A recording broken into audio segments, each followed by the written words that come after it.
is B&B VA, but I shouldn't be the one doing all the talking because we are not at our regularly scheduled place or our regularly scheduled time. If ever we have one, we do this where we want, when we want, because we're live from the underground bunker in the 51st state of mind, and we are live broadcasting on the best channel you may have never heard of in all of Twitchland. It is the Salt Serve Sultans, Emirate of Miracles and Fantastical Fantasies and whatever else he wants to put on here. We are on the. We are in the Empire. We are in the Empire of Greatness. This was my channel. It'd be the Graveyard of Empires, but that's some other stuff. We're here today to do our usual podcast talk, and we got two things to talk about. Two big deals. One, the new Magic the Gathering set Ikoria dropped, and we got the full set in front of us as far as being able to look at it. We're going to talk about cards we like from that. I'm a 60-card standard player for the most part. And as you already know, my friend here, Mr. Soft Serve Sultan, is a commander player, but he's not, averse to 60 cards as far as he has experience, so he knows what it's all about. And he can comment as well on that, and as well as on some of these cards for EDH. There's a couple of cards that caught my attention, I think are super good. Also, the other topic is a very controversial topic on the interwebs of what people think about the new Final Fantasy Remake game. I will do my best not to get into spoilers for the game, as I do have some friends and close people to me that are currently streaming and playing the game. But I do have thoughts. I'm going to give like a final score on it, and like, do I recommend it to people? And let them know that you've already completed the game. So although they may be still playing through it, you've hit the end credits. Yes, I have actually seen the entire game. I've seen the end credits. I played through 99% of the game. I still have to do the final fight myself. But that's a technicality at this point, as though I've watched several people on Twitch and basically played through the game myself to do it. So I just have to physically do it, but I'm right there. Basically, I did it, saw the credits roll, and then my save is right. But so I've played through the whole game. I have the whole full game experience. But I just want to talk about my thoughts on Final Fantasy VII in general and things of that nature. So. Last one we talked to y'all guys, we did talk about Ikoria and things of that nature, and we give our initial thoughts on some of the things, but now we have the full set of cards in front of us. The full set of cards in front of us. We have a few things to talk about. Yeah, last time I believe our positions were I was over the moon about the set, and you were a bit disappointed. Now that we have more cards of the set, we have more, we have the entire set at this point. Before we just had basically the first little splashy cards. How has your opinion changed, sir? Or has it changed? It has. I'm not disappointed with the set. It filled itself out. There's actually cards in there that you can play in a variety of ways, and it slots in very nicely with the previous set, which was my big thing. Now, I was a bit of a weird person, I should say, or a misnomer, because the previous set being what was that set called again? The Greek set, what was it? Theros? Theros, yes. The newest Theros set, so I play a lot of Magic Arenas, so I play 60 card on a Magic Arena, best of 1 format, as well as best of 3 format, so that's mostly where my perspective was coming from. I also go to FNMs and stuff when that was a thing.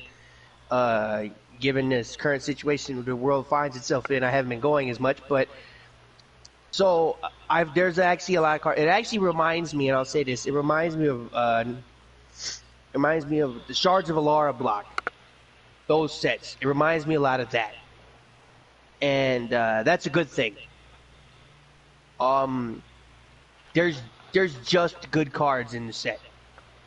There's just good cards in the set, and that actually is kind of what I'm looking for. Cards that are actually interesting. like because the mechanic, the thing that actually made me super disappointed in it was the companion deal. The companion mechanic specifically disappointed me because it felt like it was a major part of the set, and now that we have the full set, it's kind of a the side mechanic, if you will. So I'm actually much better about it because there's actually, like I said, just good cards, just good old fashioned magic cards in there that do good old fashioned things. I'm a bit of a simple person, so my favorite color in Magic is red. So if that tells you anything about me, that's how I like to play the game. And a lot of these cards have piqued my interest. So yes, my final verdict on this set, which I'm not going to give yet, has actually changed. If I had to rate this set out of 5, I'll do all my ratings today out of 5. I just like doing that. It has changed since last time. Very much so.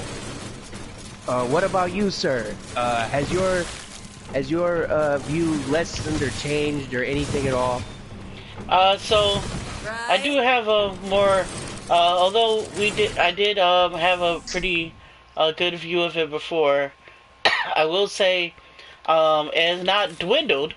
I do not think it's a worse in any way. So I would say that it is most definitely not disappointed me.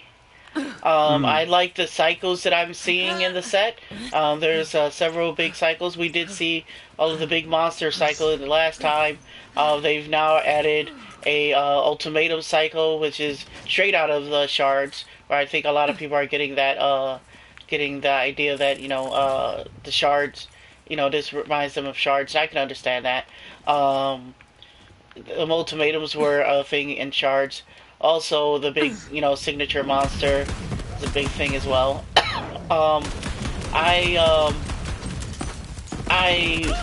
find that a lot of the cards are quite interesting for EDH in the EDH realm. There are several commanders that are very, very good. Even in, I tend to play a more competitive EDH variant, similar to CDH and sometimes just the EDH, and that is there are some cards that may not be the top tier of CDH, but will have a place, and I most definitely have a couple cards I'm looking to build decks around. Okay, so you're looking to build decks around. I also am too looking to build 60 card deck around a specific set of colors and a specific card and two specific cards in general. My favorite color in Magic the Gathering being red. So, I think one of the things we should do is go over those couple of cards that you'd like to build a deck around, and then I'll do the same. Alright, so the first one, the one that really has my juices flowing, is a legendary creature. I'm going to build a new EDH deck around.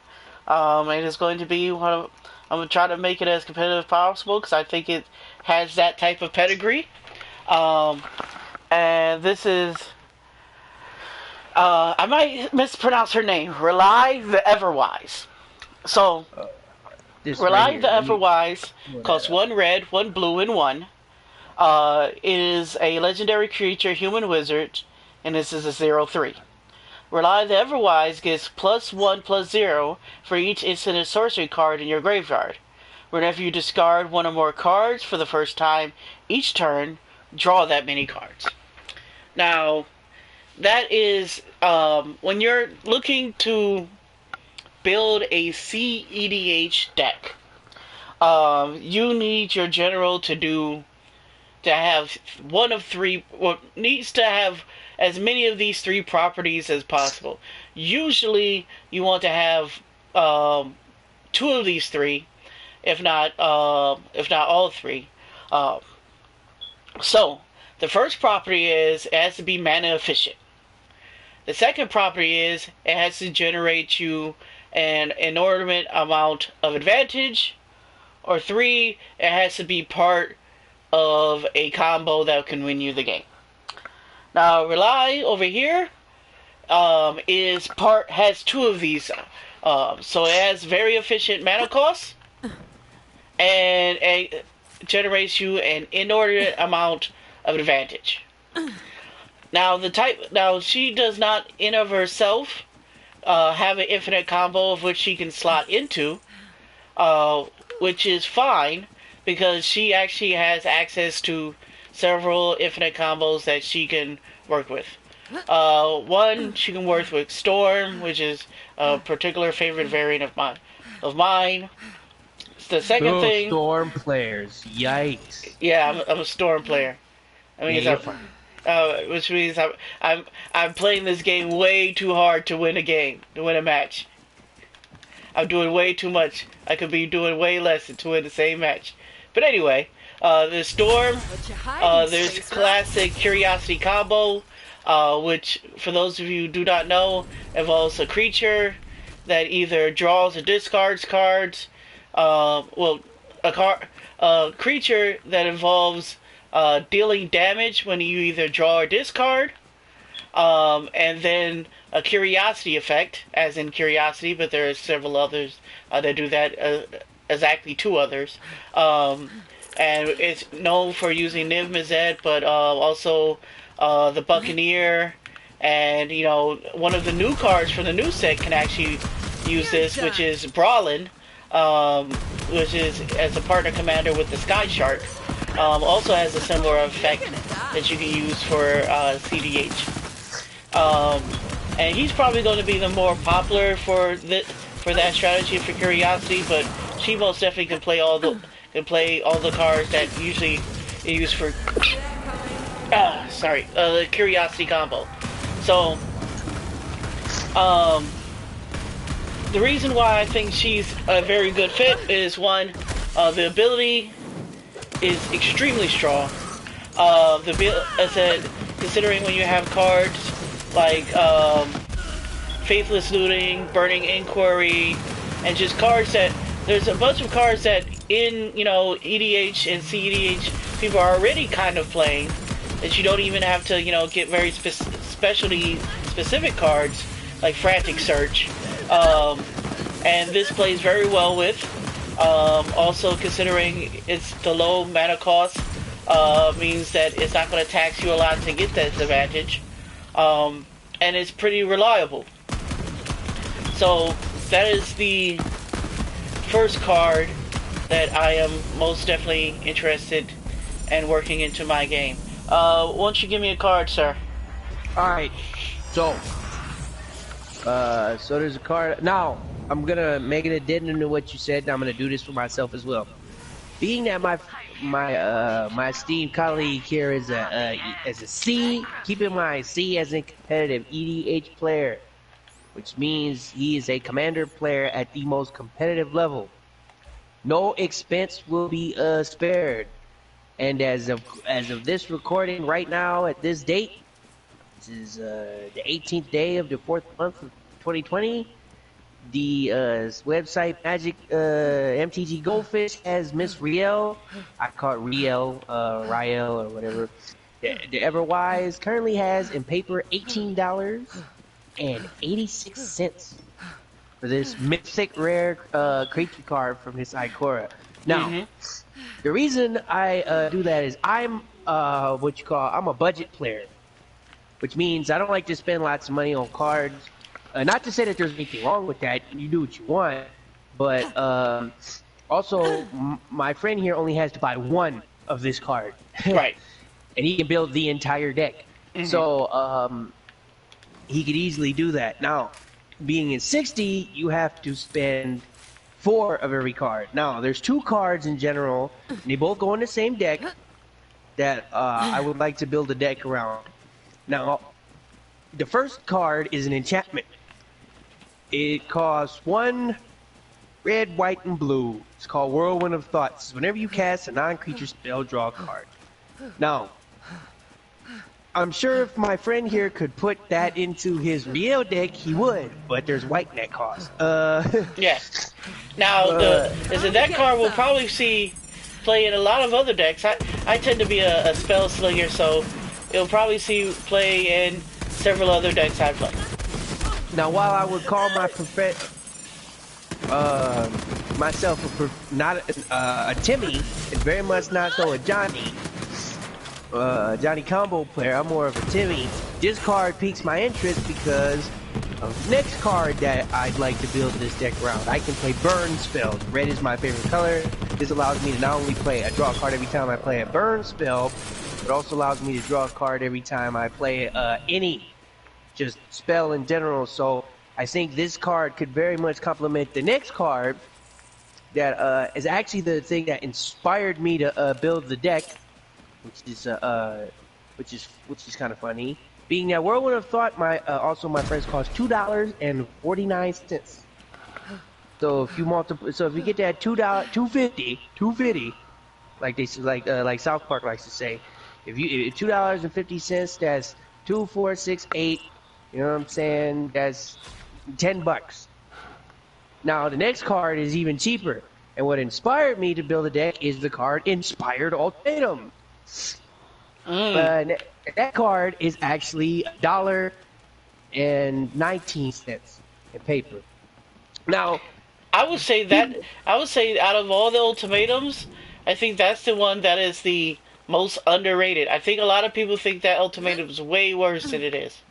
It's man, and the reason why people would say that is it's a 7-mana card. It's a 7-mana sorcery for 3 red, 2 white, and 2 blue. And people say, "Oh, it's sorcery speed." Now, what it does is this target player gains 5 life.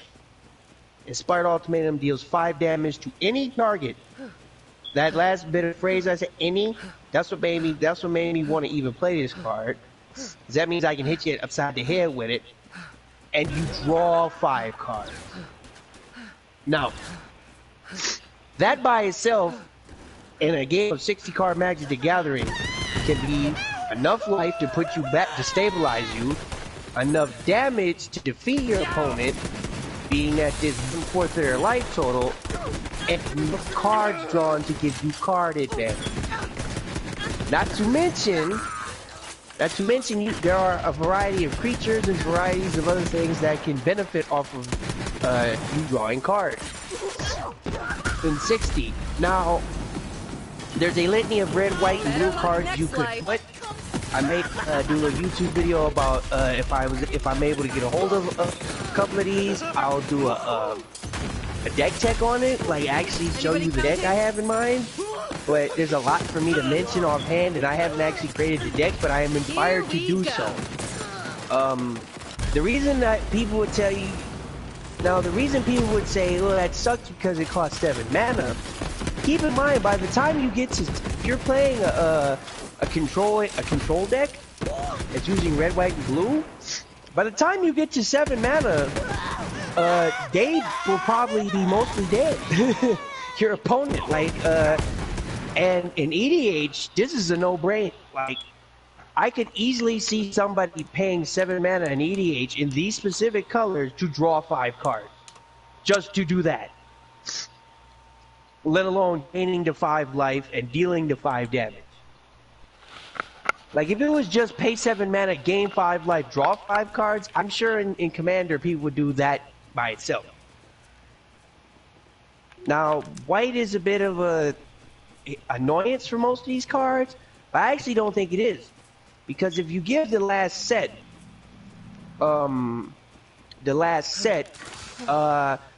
which was Theros set, there's a lot of things that are creature spells. For example, Planeswalkers. That means Teferi, that means Narset, that means, a litany of other things. And essentially, was basically a controlled, a blue-white control deck and splash a little red in there. And there's other enchantments, there's a litany of things you can do. It's a litany of things, and I actually don't think that, and at $1.20, getting 4 of these Inspired Ultimatums people will be trying to use these, will tell you these things are, cup coasters. They're not. They're actually really good. So that's my thoughts on that card. My thoughts on you playing Storm with that card that you had. Great. Like that's dope. That card. You're the first person I thought of when I seen that card. I was like, Joe's gonna try to do. My boy Salton here is gonna try to do the. He gonna do Storm with this. I knew it was gonna be his new Storm commander as soon as I saw it. And the first thing I also thought, I don't know if you considered this, is cycling. There's a whole litany in this new set of cycling cards, and I'm pretty sure that's where they were going with that. Right. Heck, I know that's what they're thinking. And there's some pretty good cycling cards. But it's the discard things are just going to be way more powerful than most of the cycling. Though there are some really good cycling that most definitely will find its way into the deck. For example, I think it's is one of the cards from the last Wedge set, which was Cons, which has the one where you cycled and you countered a ability. So that's, I can't remember the card off the top of my head, but actually that's gonna bring me to my actual second card I was interested in. Now this one is going to be less competitive than my other one, but it's giving me an effect that I've been looking for EDH for quite a while. It didn't give it to me exactly like I wanted, but I think I can work around it. So the second card I'm looking. Hello? Hello? I'm sorry. There was a technical difficulty. We had a bit of technical difficulty. I said, but the second card I'm looking at is Oborosh, the Prey Piercer. So Oborosh, the Prey Piercer, is hybrid black-red and 3. It's a legendary creature, Hellion Horror. Has the companion mechanic and is a 3/5. Your starting deck contains only cards with odd converted mana cost and land cards. And its ability is, if a source you control with an odd converted mana cost would deal damage to a permanent or player, it deals double that damage to a permanent or player instead. Now, it does have the partner ability, but I'm actually not very interested in using it as a partner. I actually am more interested in making it the leader of the 99, making it the commander itself, because I've been really hoping that they would originally give me a card that is similar to a card that I've been looking for to have a EDH version, which was a card called Fire Servant. Fire Servant was a elemental with a very similar cost. It was actually 2 red and 3. It was a 3/3 elemental that made all your instants of sorceries, red instants of sorceries, deal double damage. Now, this does not make everything, but it does have the upside of, instead of just doing instants of sorceries, it does all sources, but they all of it have to be odd. So I think, well, one, it does cost a bit of mana, and that's the actual reason I kind of wanted to be my commander, because I want to play more efficient artifacts and ramp in order to get this thing out. I could have it as your companion, and if I were to make this deck a companion for a deck, I would build Karavek the Merciless, who's another red-black commander, who's very similar in color, cost, and what the theme is. But I think this is better off if you get to, use signets and, all this other type of fast mana in order to get this guy out, and then start turning, getting double cost on lightning bolts and, other blightnings and stuff like that. So that is the other card I was very interested in, making a commander for. It is a effect that they don't have anything similar to in the game, and I would be interested in seeing if you can make it work. Granted, you don't have blue in this deck, so you also don't have green, so you aren't playing with the best colors, but it is. I was actually surprised they made this color black at all. When I expected to eventually have seen this type of mechanic, I thought it was going to be clearly mono red. Yeah, I can definitely see that. Hello? I'm still here. Okay. So what do you think of that card, sir? I don't think a lot of people are really thinking about that card right now. I don't think anybody's thinking about that card at all because of its colors. I think red and black are, especially red, is some of the most what should I say, underlooked, underappreciated colors in Commander. I think, and black by itself, like, you could use dang near no, honestly, like, I would say 2/3, if not more, 75% of the deck doesn't even have to really be red. Like, you could do it with mostly black and get there. There's enough black cards in the history of Magic the Gathering that would just make that by itself ridiculously good. Right.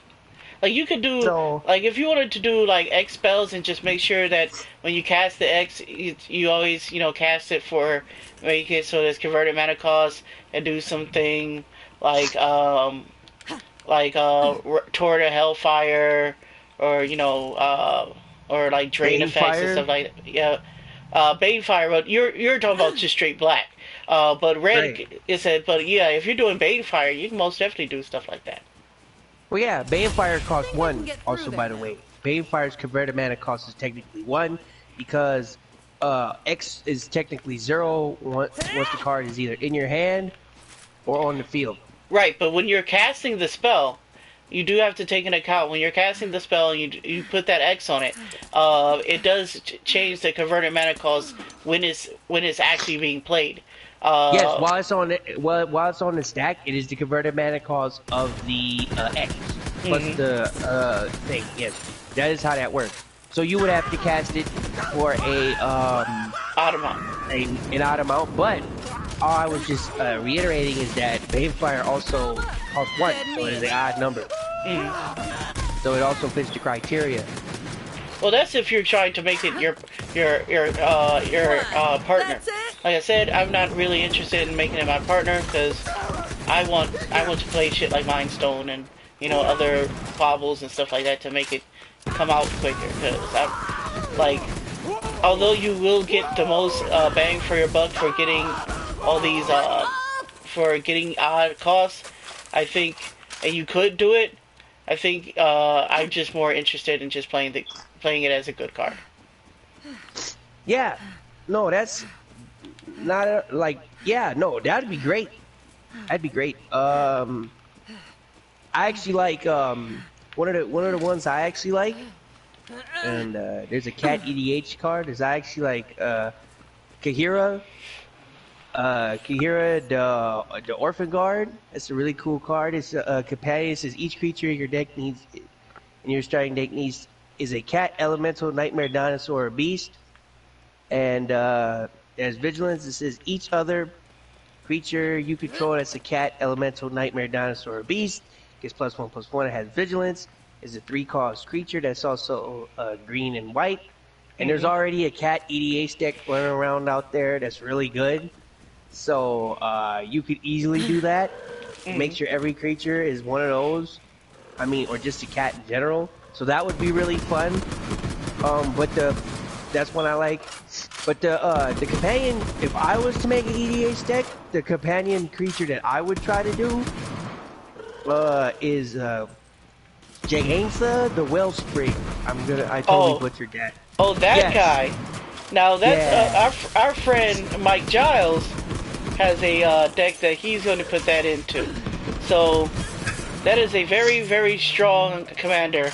That's also will probably see CEDH play. Yes. So he's going to put it in his he's gonna put it in his Captain Sisay deck, and I would actually try to. I would actually try to make it the commander. I'm not sure about putting it as a commander. Right, but see, that's kind of why I'm not the best EA player in the world either. But also, I like a lot of the companion cards that they showed after the fact. Basically, what we're getting at here. The original, when we first looked at the previews of the set, a lot of those companion mechanics were kind of whack to me personally. So what did you like about it, putting it as your commander? Like I'm most definitely not putting mine as a commander, but that is not obviously what they wanted you to do with it. I said, what drew you to putting that as your commander though? It's 4 colorless and one of either red or green. Ah, okay. You like the simplicity of summoning it, just like I can just play it whenever I want. Okay. And there's a bunch of shenanigans with that.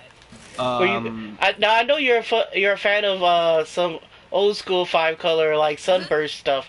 Were you thinking about stuff like that or? Yeah, no, I was definitely thinking about like I was thinking about playing things like Door to Nothingness and so forth and making like a combo deck out of it. But actually, where I would really put it is me and my friend here, we also play a EA's deck, Golos. The 5-color. That's a deck I would also put that in. Yeah, I would. I'm most definitely looking to see if we could put it into Golos. I don't think it could be our partner though. No, it wouldn't work for it wouldn't work for that. Because the simple fact we have stuff like Extra Pate and Time Stretch in that deck. Also. Oh, not Extra Pate, Expropriate. Another commander card I think is going to be super underlooked and underrated that I think is really good is this card called Zarda the Dawn Walker, and it says each permanent card in your starting deck has an activated ability. It says abilities you activate that aren't mana abilities cost 2 less to activate. This effect can't reduce things to less than 1. That creature, it just in general, being as red and white, is actually going to fit into a couple of things. And that is actually, if I was to say what a companion for Golos would be, I'd actually think it'd be that. Because it would make Golos's, activated ability cost 2 less. Right. I could see someone doing it. Not sure if I could do it. Right. It's because that, like, every card having activated ability, that's pretty hard. Like I wouldn't necessarily say that, but I meant just for that deck in general, like just another card to put in the deck. Oh, put it in the deck? Oh yeah, that card is great. If you're gonna do a companion, I think it as a companion, if someone can do it, and make that work, and red-white, or possibly just a deck with red and white in it, I'm very interested in seeing what that is, but I couldn't figure it out. I couldn't figure out exactly what you would want to do to make that work out. But if you can do it, I am most definitely, leave it in the comments to your deck build for that. Because I'm very interested to see what it would be. You could do it in 60 cards. 60 card, it wouldn't be that hard. Right. In EDH. In EDH, it would be a bit of a struggle. But yeah, no, those are just cards I think that are good. Not necessarily saying the companion thing. I just think those cards are good. Oh yeah. Like those are some cards that came out that I just quality cards, like you like to say. Quality cards. Like I don't think people are actually and like a lot of those cards, I don't think people are actually considering as actual cards. Now, if I was gonna take one of the cards from this set and actually seriously go out of my super way to make a commander, if I had to say, the commander card I would actually try to make a deck out of would be a card called Kinan the Bonder Prodigy. He is a green and a blue. He's a 2/2 human druid. He says, whenever you tap a non-land permanent for mana, add 1 mana of any type that permanent produces. Now, And if you his just, ability, I mean, if we're just gonna be busted, we might as well just be busted. right? No, continue Also, on. I did interrupt you. I'm sorry. also for 5 and a green and a blue, he says, look at the top 5 cards of your library. Put a non-human creature card from among them onto the battlefield, and the rest on the bottom in any order. That, my friend, is what you call a commander. That's it. I would go. Also, there's this weird creature type that gets played in Commander, often called Eldrazi. I don't know if y'all heard of that. Those are colorless, by the way. There's some big ones running around in that group. Also, green. It's in blue. It's like some good cards in there, and a lot of creatures are pretty good. Also, I don't have to do any of that. I don't even have that second ability. Doesn't even matter. I could just use it for the first ability. It says whenever I tap a permanent for mana, which is lands also, I could just do that and make a combo deck. That card, sir, is not only expensive, but it's made several other cards expensive because it goes infinite with several cards. Oh yeah. So that second ability does actually matter because when you have infinite mana, it doesn't matter how much that ability costs. Now let me just tell y'all how much this card is going for currently. Kenan Bonder Prodigy, on paper, as of 4/18/2020, according to Magic MTG Goldfish, is $21.24. Now, if I was going to build the EDH deck, that is still within the realm of I would get it. Now, I'm going to let you know. I would say, and this is my thought process when it comes down to generals. If your general can be the most expensive card in your deck because it is the card that you're going to build the deck around. Mm-hmm. You splurge for that card. You splurge for that card because that's the card you're gonna spend all your now. Yeah, that's the card I would build the commander deck around. I think at every level of commander, that card's gonna be good. Flash, I want to say Sushi Hulk or whatever it's called. Mm-hmm. That's the commander of choice going from now on. I would almost want to say, unless y'all got some other. No, they still want all 5 colors. No, they need 3 though. They need 3. What's the third color? They need white. Well, technically, actually, they don't need. They only really need 2, but it's typically you run with 3. But it needs black. Black? Oh, because they stacked their deck. Because they they need demonic consultation. Yeah. I thought there was a way you could use that ability. I thought there was a way you could screw around with that and just use blue and green. Need black. I mean, there are Hulk piles that just use blue and green. I can't tell you exactly what that is, but it's not sushi. Oh, no. Yeah, I'm sure Flash, but Flash is also a card that you would play in that deck anyways. Mm-hmm. Yeah, but this creature right here, this is Mr. V8. This is the juice right here. Mm-hmm. This is me being a Timmy. This is me going, woo, mana. Yes. So we had the qualifications earlier for CDH General, right? So the first one was efficient mana cost. Can't get more efficient than that. It said inordinate amount of advantage. Well, making it so it taps for more mana. For your 2, lands.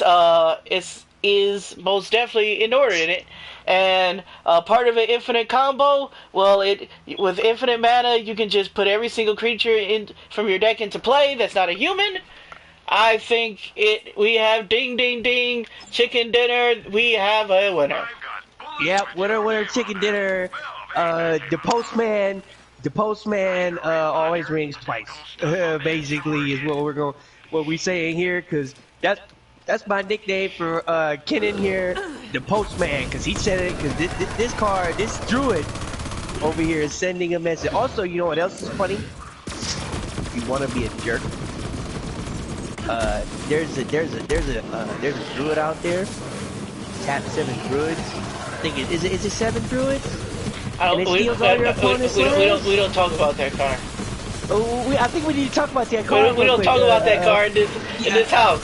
In this house, we're rid of distinctions and we're rid of fine things and not heathens who tap 7 druids to steal everyone's land. Also, just me. Shout outs if you know the name of that card, but I believe my friend here, Mr. Ice Cream Man, knows all about that card. It's a Guilt Leaf Arch Druid. What's it called? Guilt Leaf Arch Druid. Guilt Leaf Arch Druid. Guilt Leaf Arch Druid is important in it for this card due to the fact that it's a non-creature. Let me see. Guilt Leaf. G-U-I-L-T. Guilt Leaf Arch Druid is not a human. It's an elf. Yeah, it's not a human. It's an elf druid. It's a dirty knife here. It's not a human. Yeah. He's got fantastical racism going on around here. I do. That's a joke. No, we're not fond of elves. We're old school D&D players. We don't hate anything. First of all, let me say that. Yeah. But we don't favor elves because they're too goddamn good. All right, they're just better than They've been giving everybody. They've been giving everything. All right. They're entitled. An entitlement. Mm-hmm.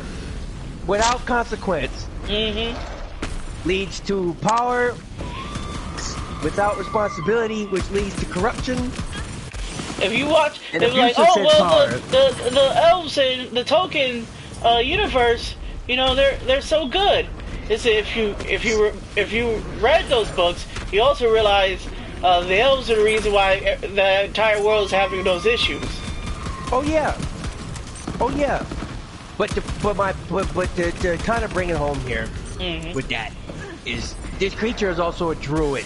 Oh yeah. So you can also put Guilt Leaf Arch Druid. Its ability is human druid. You know what else you can put in there? What's that? Do you remember our monocolored friend? Our monocolored friend that makes all those nice druids tap for 2 blue. I mean 2 green. Step to the wrong. Oh yeah. Oh man. You know what's sad? Not only would he tap for 2 green, he would tap for an additional green. 3 green. Oh. And you know what's the worst part? The worst part about this card, the most busted part about this entire card, is that its 7 mana ability does not have a tap symbol next to it, which means they expect you to do this more than once. It's like, get one of these. Yes, it's $21. Get you one of these. Like, just get it. Also, just go get it. Also, if you wanted to do a competitive tribe, I would say this card put Druid on the map to possibly, if you wanted to try to do a competitive tribe for Druid, this card might have facilitated that. You could not only can you do that in Commander, you could do that in a variety of other formats too, because that's you can most definitely do it in Modern. Oh yeah, it's not even. Elves is already a deck. This card, get it now, folks, because this card gonna see play. There's a I just thought about it. It makes Lador Elf tap for 2. That is not a good thing. Not only that, no, it makes that stupid 2/1. There's a 2/1 elf Paradise Druid. It makes Paradise Druid tap for 2 of any color. This Paradise Druid, if you don't know, is a green and a 1 green and a colorless for a 2/1 Druid that says as long as it's untapped, it has hexproof, and you can tap it to add 1 mana of any color to your pool. That makes it to 2 mana of any color. So that's silly. Excuse me for a second, folks. I have to blow my nose because my nose is itching. So my friend's gonna talk to you more about this card for about 30 seconds. Yeah. So although he is a human, I think he's sold out to elves. Also, it said he's most definitely a prodigy. I will tell you that. Now, the fact that you get top 5 and then you could just put any of them in a battlefield. Also, most of the druids out there are not human, so most of the druids you're trying to get out of this would be very, very good. Also, you don't have to do that druid thing at all. You could just No. go out there and just play blue green good stuff, and he'll do just fine. Just fine. Just fine. Not only that, this is gonna see play in 60. Because, and I will tell you why. So if you go on our good old website, FTG Goldfish, and you look under metagame, and you go under standard, there's a deck.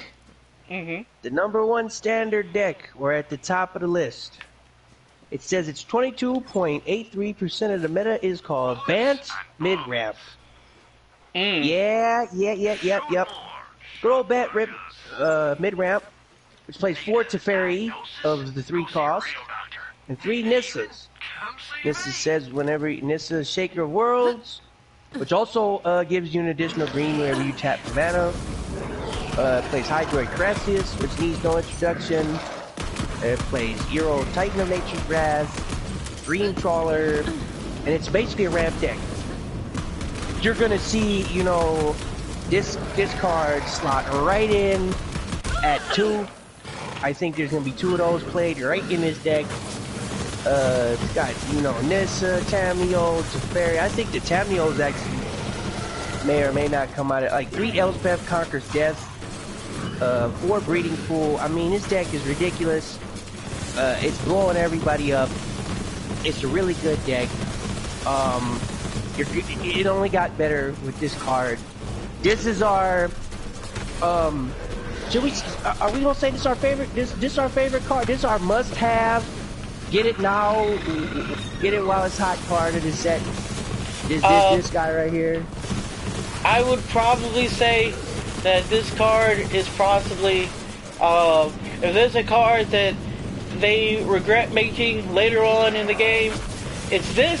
But I have another card, well, there's actually 5 cards that I would say is the #1 cards of the set.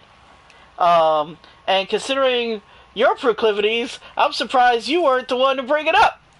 And No, those are the Triomes. The Triomes. Yes. I didn't bring it up yet, but I'll say this. Actually, this is my personal. The Ice Cream Man is my friend, but I'm V8. What does that mean? That means I'm the Motor Mouse, I'm the Juice, and this is the Juice, baby. Like, we going back to the Tupac days. This card got the juice. So, while Mr. Ice Cream Man here gonna tell you about these Triomes, this is my #1. You have to buy it card for this set. So you're this Kid and Border Prodigy. Get one, at least one. Yes, it's $20, but this it. This kid is your #1. Well, I understand. Oh yeah, he my first draft pick. He my first draft pick. Are you gonna tell me it's not a bad choice? Oh no! I would most definitely tell you this is a grand choice. And had they not put out these lands, I would have completely agreed with you. I most definitely. I love lands. I said, I most definitely think that they should most definitely get that card. And I would actually probably tell them if they had to choose between getting one of these lands and that kid, get the kid. But I just want to put out these lands because I think this card is going to impact possibly the most formats, if anything. No, these lands we're about to go into. Lands we're about to go into are the stupidest, most silly. I can't believe it's not buttered thing in this set, and there's gonna be reasons for it. Now, so let me lay it down for you. So we're gonna go start with Raguin Triome. It's a land, obviously. It's an island. It's also a mountain. Oh, but wait, it's also a plains. It's plains. It's island. There's 3 land types on this card. 3. Three. What is going on with this? What is What wrong with is these this? people? And it says Ragu and Triumph enters the battlefield tapped. Well, it had better. Yeah. And it has cycling 3. I can't believe this thing even has cycling. For 3 colors, no less. Now I know people will say, well, it may not be that big of a deal. You know, they had tricolor lands before, and they're right. But they didn't have tricolor lands that had all these land types. Land types. These land types are more important than possibly anything else. Because the most expensive cards that the average player has to have in order for some of their decks to work in most of these formats are a little thing people like to call fetch lands. Yep. And this thing, these cards makes those cards, one, even more expensive. So, thanks, Wizards. But also, makes doing these 3 colors, even for budget players like myself, which is not that budget, but for players who have a more, I don't have the big dollar budget. I can't, experience the joy of the original beta duels and stuff like that. I still have somewhat of a budget. But he ain't broke, folks. I said, but I can go and put this with a Wood Elves and go get, a land that gives me red and blue for putting in a forest. Like, that's nonsense. And I'm actually quite interested in the fact that they put it out for these wedges instead of put it out for the ally color first. I would have been very surprised, or I'm very surprised that they put it out for these enemy colors rather than these allied colors. And it actually has me have a bit of a conspiracy theory. So Joe's gonna put on his tinfoil hat for a moment, and he has a conspiracy theory. He gonna put on his tinfoil ice cream scooper on his head. And so we got. It has a little bit to do with what I said last time, which was this set has a bunch of stuff that they don't normally do in Magic the Gathering. They took a lot of risk in making this set. They've done a lot of stuff that isn't necessarily their usual fare. They did a lot of stuff that they said they weren't going to do anymore. And I think they were very, very concerned, scared even, that this set may not go over. Because what people don't know is this is only the second time they've ever done these enemy colors as a concept for a set.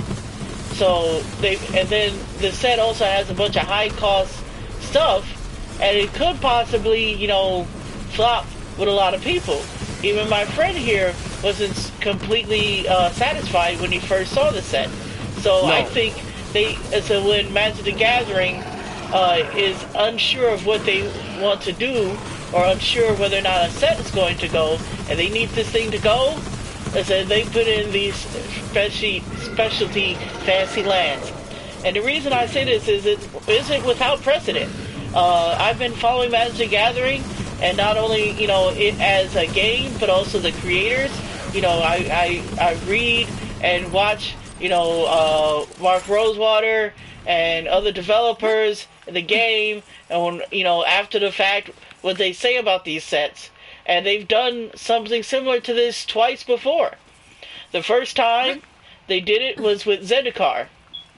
They were unaware whether or not a land-based set was going to go.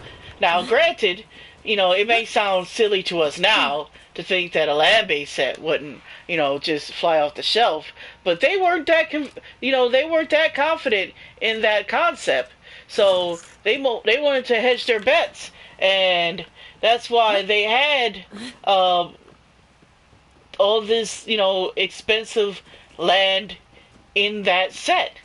That's why they had also a bunch of expensive cards, and people don't remember back in the day they even bought cards out of the secondary market and put it in those packs.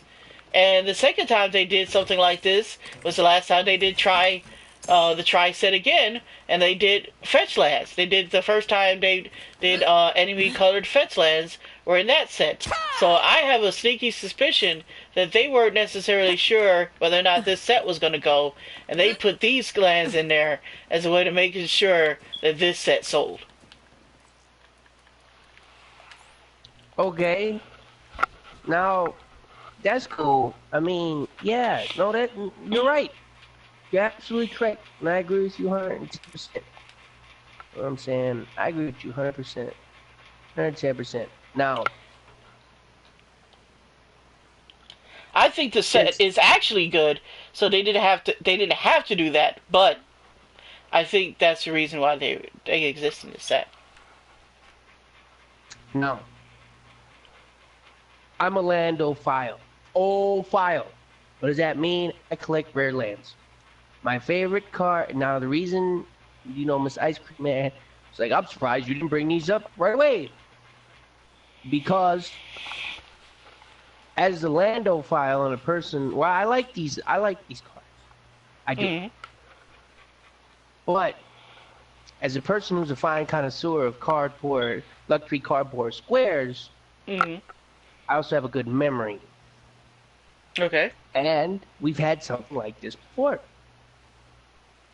People don't remember.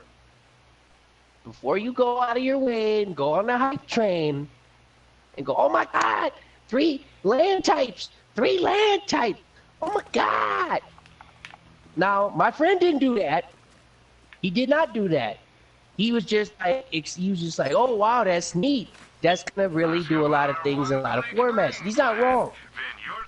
But he didn't also, and he put his tinfoil hat on to say, like, this is the reason they did this. And he's right about it, and I agree with that statement. But I think it's a specific Magic the Gathering card that people are forgetting about. From a set that I hold very near and dear to my heart. It's called Morning Tide. It was a very fun set. Because it was a tribal set, and I liked it. We had a card from that set. It was a rare land. It was called Murmuring Brosk. B-O-S-K Brosk. Bosk. It was Bosk. Yes, Bosk. Bosk is Bosk. But the point is, that land was a very unique card. They didn't make any others like it at the time. It was just this one. And it was a land, and its land type was forest. And it says, as Murmuring Brosk enters the battlefield, you may reveal a tree folk card from your hand. If you don't, Murmuring Brosk enters the battlefield tapped. As a forest, it can tap for a green. It also has another ability, tap for a white or a black. And then it deals 1 damage to you. Now, why do I bring that up? Because any card that can search for a forest can also find this. And it's a land that taps for 3 different types of mana. And you're like, well, these are different. You got all these different cards, these fetch lands, while fetch lands are a big deal, the 3, I would say, most popular formats that get played in Magic the Gathering, not counting draft. I'm talking about constructive format. Draft is its own beast, if you ask me. And it's really good, don't get me wrong, draft is awesome. It's Commander, it's Standard, and it's Pioneer. Pioneer's kind of pushed some of those older formats a little bit back of the queue. And just a little bit. And you saw people use fetch lands in those sets. Now, Pioneer, all the possibilities of fetch lands you could possibly play are all banned. So that's not a thing with Pioneer. Now, Murmuring Brosk, Bosk, could also be searched up with a lot of fake lands. And he didn't see it as much. And you go, well, you know, V8, it turns white when you used it for those other colors. And formats as fast as modern and stuff, when they was playing decks, you know what I'm saying, they're based on loss of life, like Death Shadow and stuff like that. Didn't care. Just didn't come up as much. And you know, and not to say that was the deck that was inspired. I'm saying this was available to, when they didn't use it like that. And this can come into play untapped. And it would probably come into play tapped if you used it in that way, similar to how these cards come into play tapped. Now, one of the differences is the cycling. Now, if you remember a couple of sets ago, in Amonkhet, they also had lands that had cycling. That were multi-type lands. So this is, now while people would say, you know, oh my god, oh my god, oh my god, I would say pump those brakes, man. Because if you actually know your stuff about Magic the Gathering lands, this isn't, you know, going from 0 to 60 real quick. We're not getting in an Uber helicopter and telling that boy go all the way up. This is something that they were able to do because previous precedent had been set and allowed them to do these things, so they are not going to break this game. Yeah, they're not. These cards aren't revolutionary. They're not necessarily like they're not changing the game as much as they are most definitely a nice addition. Well, like don't go broke. Don't go broke on these.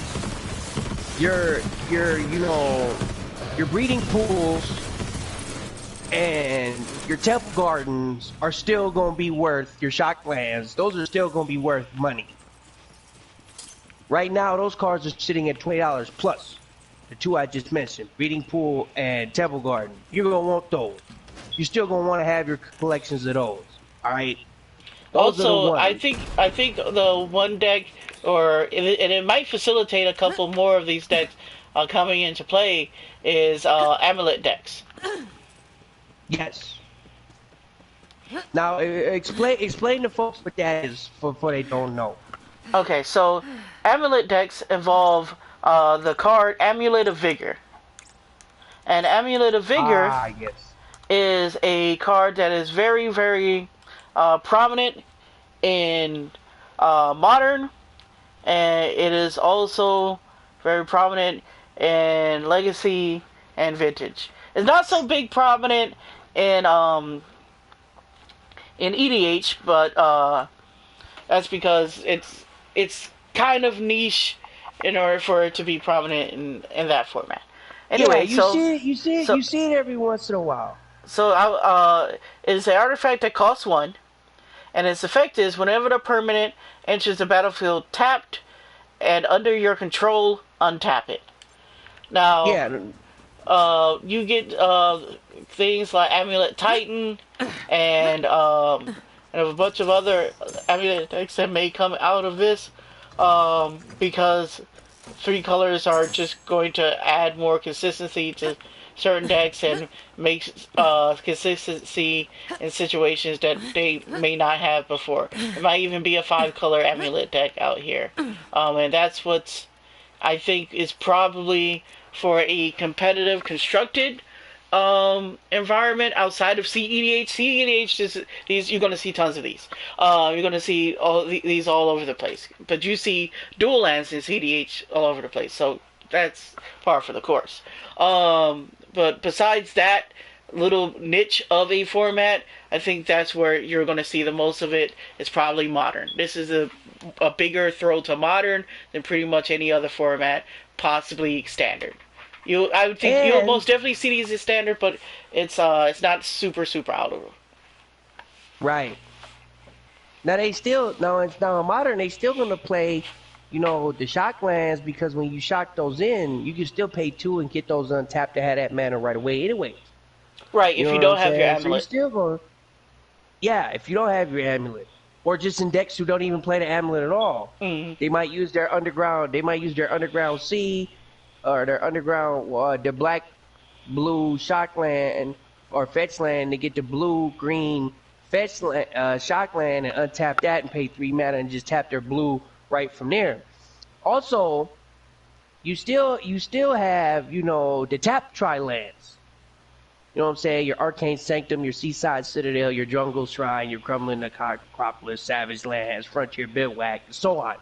Those still exist. Now, while those don't have, you know what I'm saying, the 3 land types, you know what I'm saying? They still, you know, are lands that produce 3 colors, and they come into play tap. You know what I'm saying? And now, the difference between these and those is, you know, they tap for different colors of mana. I believe, if I'm correct. What do you mean? I said, well, they have for the tri-lands, they have it for all the colors at this point. They do. So, like, those are kind of similar, right?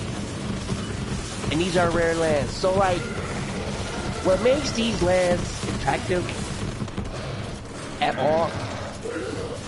Because normally, I'm going to put on my tinfoil hat. Magic the Gathering and Wizards of the Coast, at least 1% put out a mythic rare or a rare that just completely stinks. That is almost what I call it a landmine. And they purposely put out a super niche card that has almost nothing to do with the set in a way, and it's kind of just not good. It's just not good. And they do this on purpose to, like... Is this the booby prize? Not as a booby prize, to make it so that people spend money and they don't get their expected value back, so they can spend more, so they end up having to spend more money. Right, that's the booby prize. Yeah, and I guess, because opening packs is like gambling in a way. So in order to do that, you know what I'm saying, and that they have to actually have some of the, you know, it's just like, okay, it's like, you know, scratch-off lottery ticket scratchers, scratch-offs. You don't win every time when you do that. Some of those you don't get any money. So they have to have some of those. And in order to do that, and still promise that you get at least 1 rare in every pack, you gotta have some that are kind of like busts. You know what I'm saying?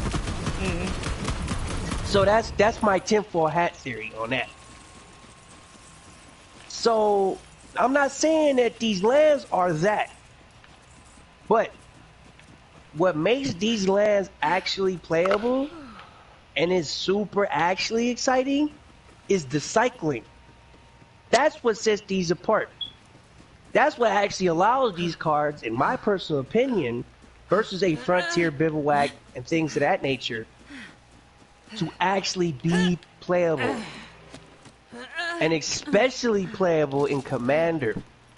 And in Modern, these older formats, because if you draw one of these in a late turn, it's not completely dead draw because you can still cycle it. And cycling leads to a bunch of things. So because they can be cycled, that makes them so that they can be rares. Now, with that being said, the other thing that makes these lands really good, because we did a little bit of bagging on these. I did a little bit of bagging on these lands, going, well, we have all these other things, you know, so these aren't, you know, that great. It's not like they're some newfangled idea.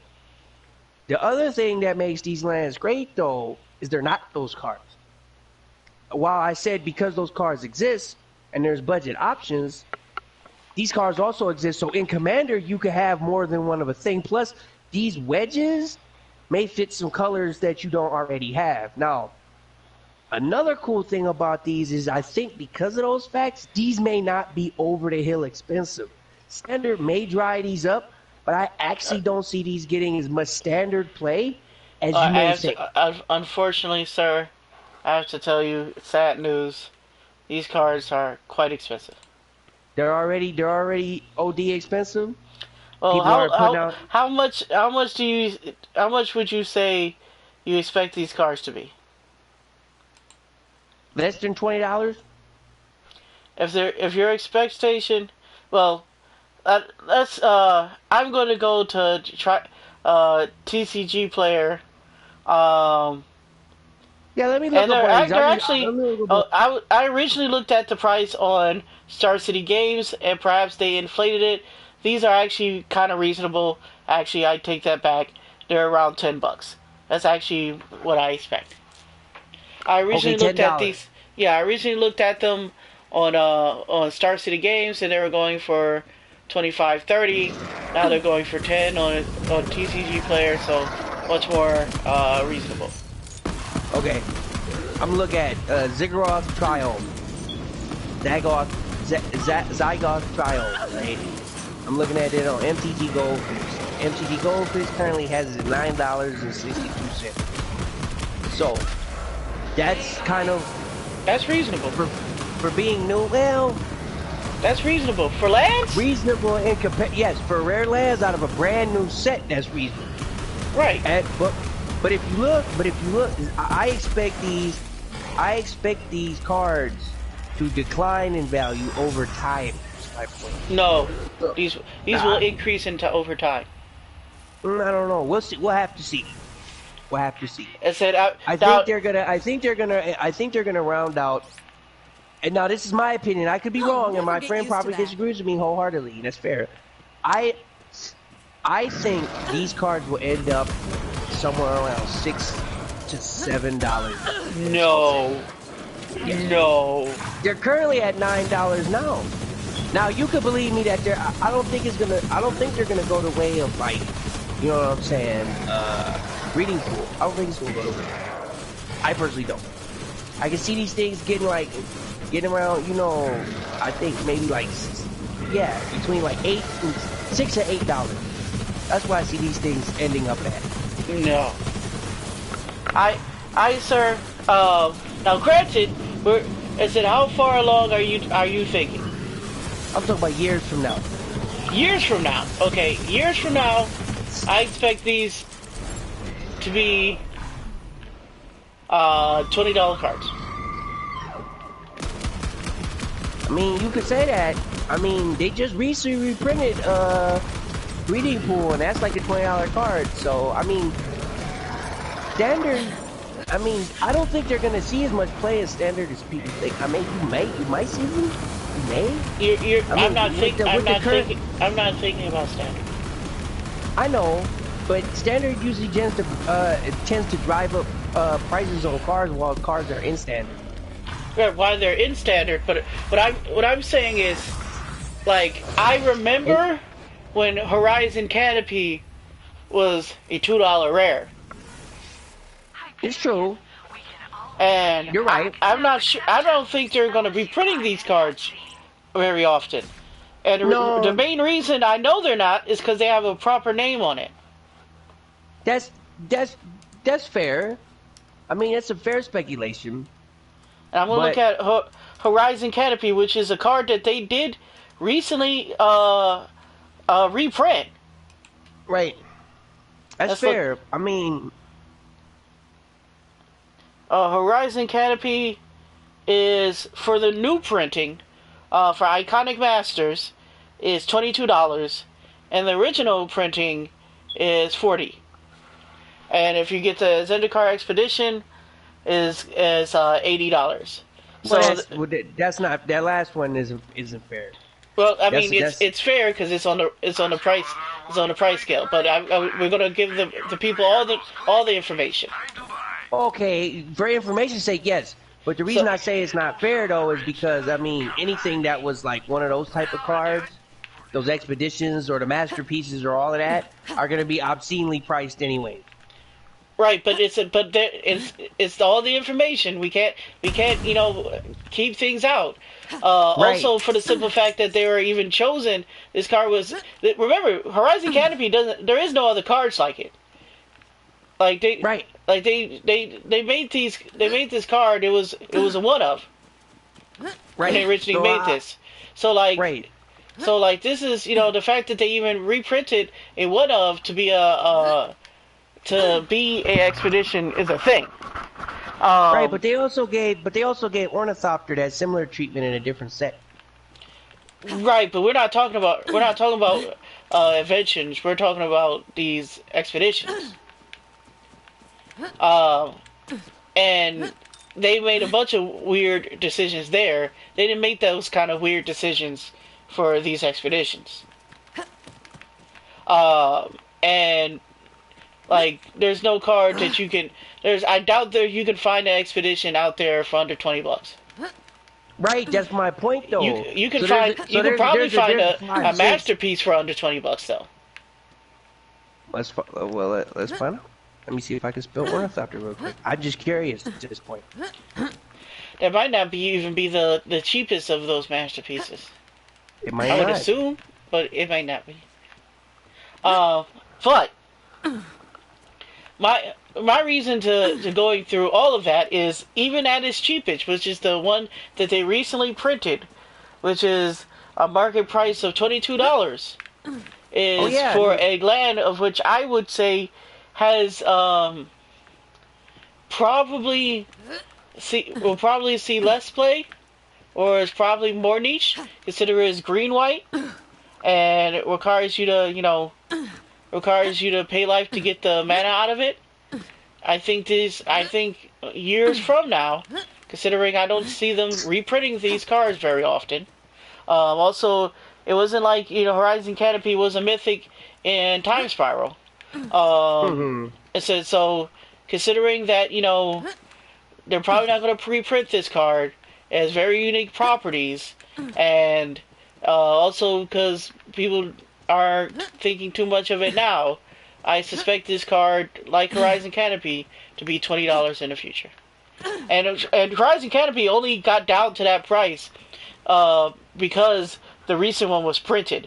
Before, the original Horizon Canopy was $60.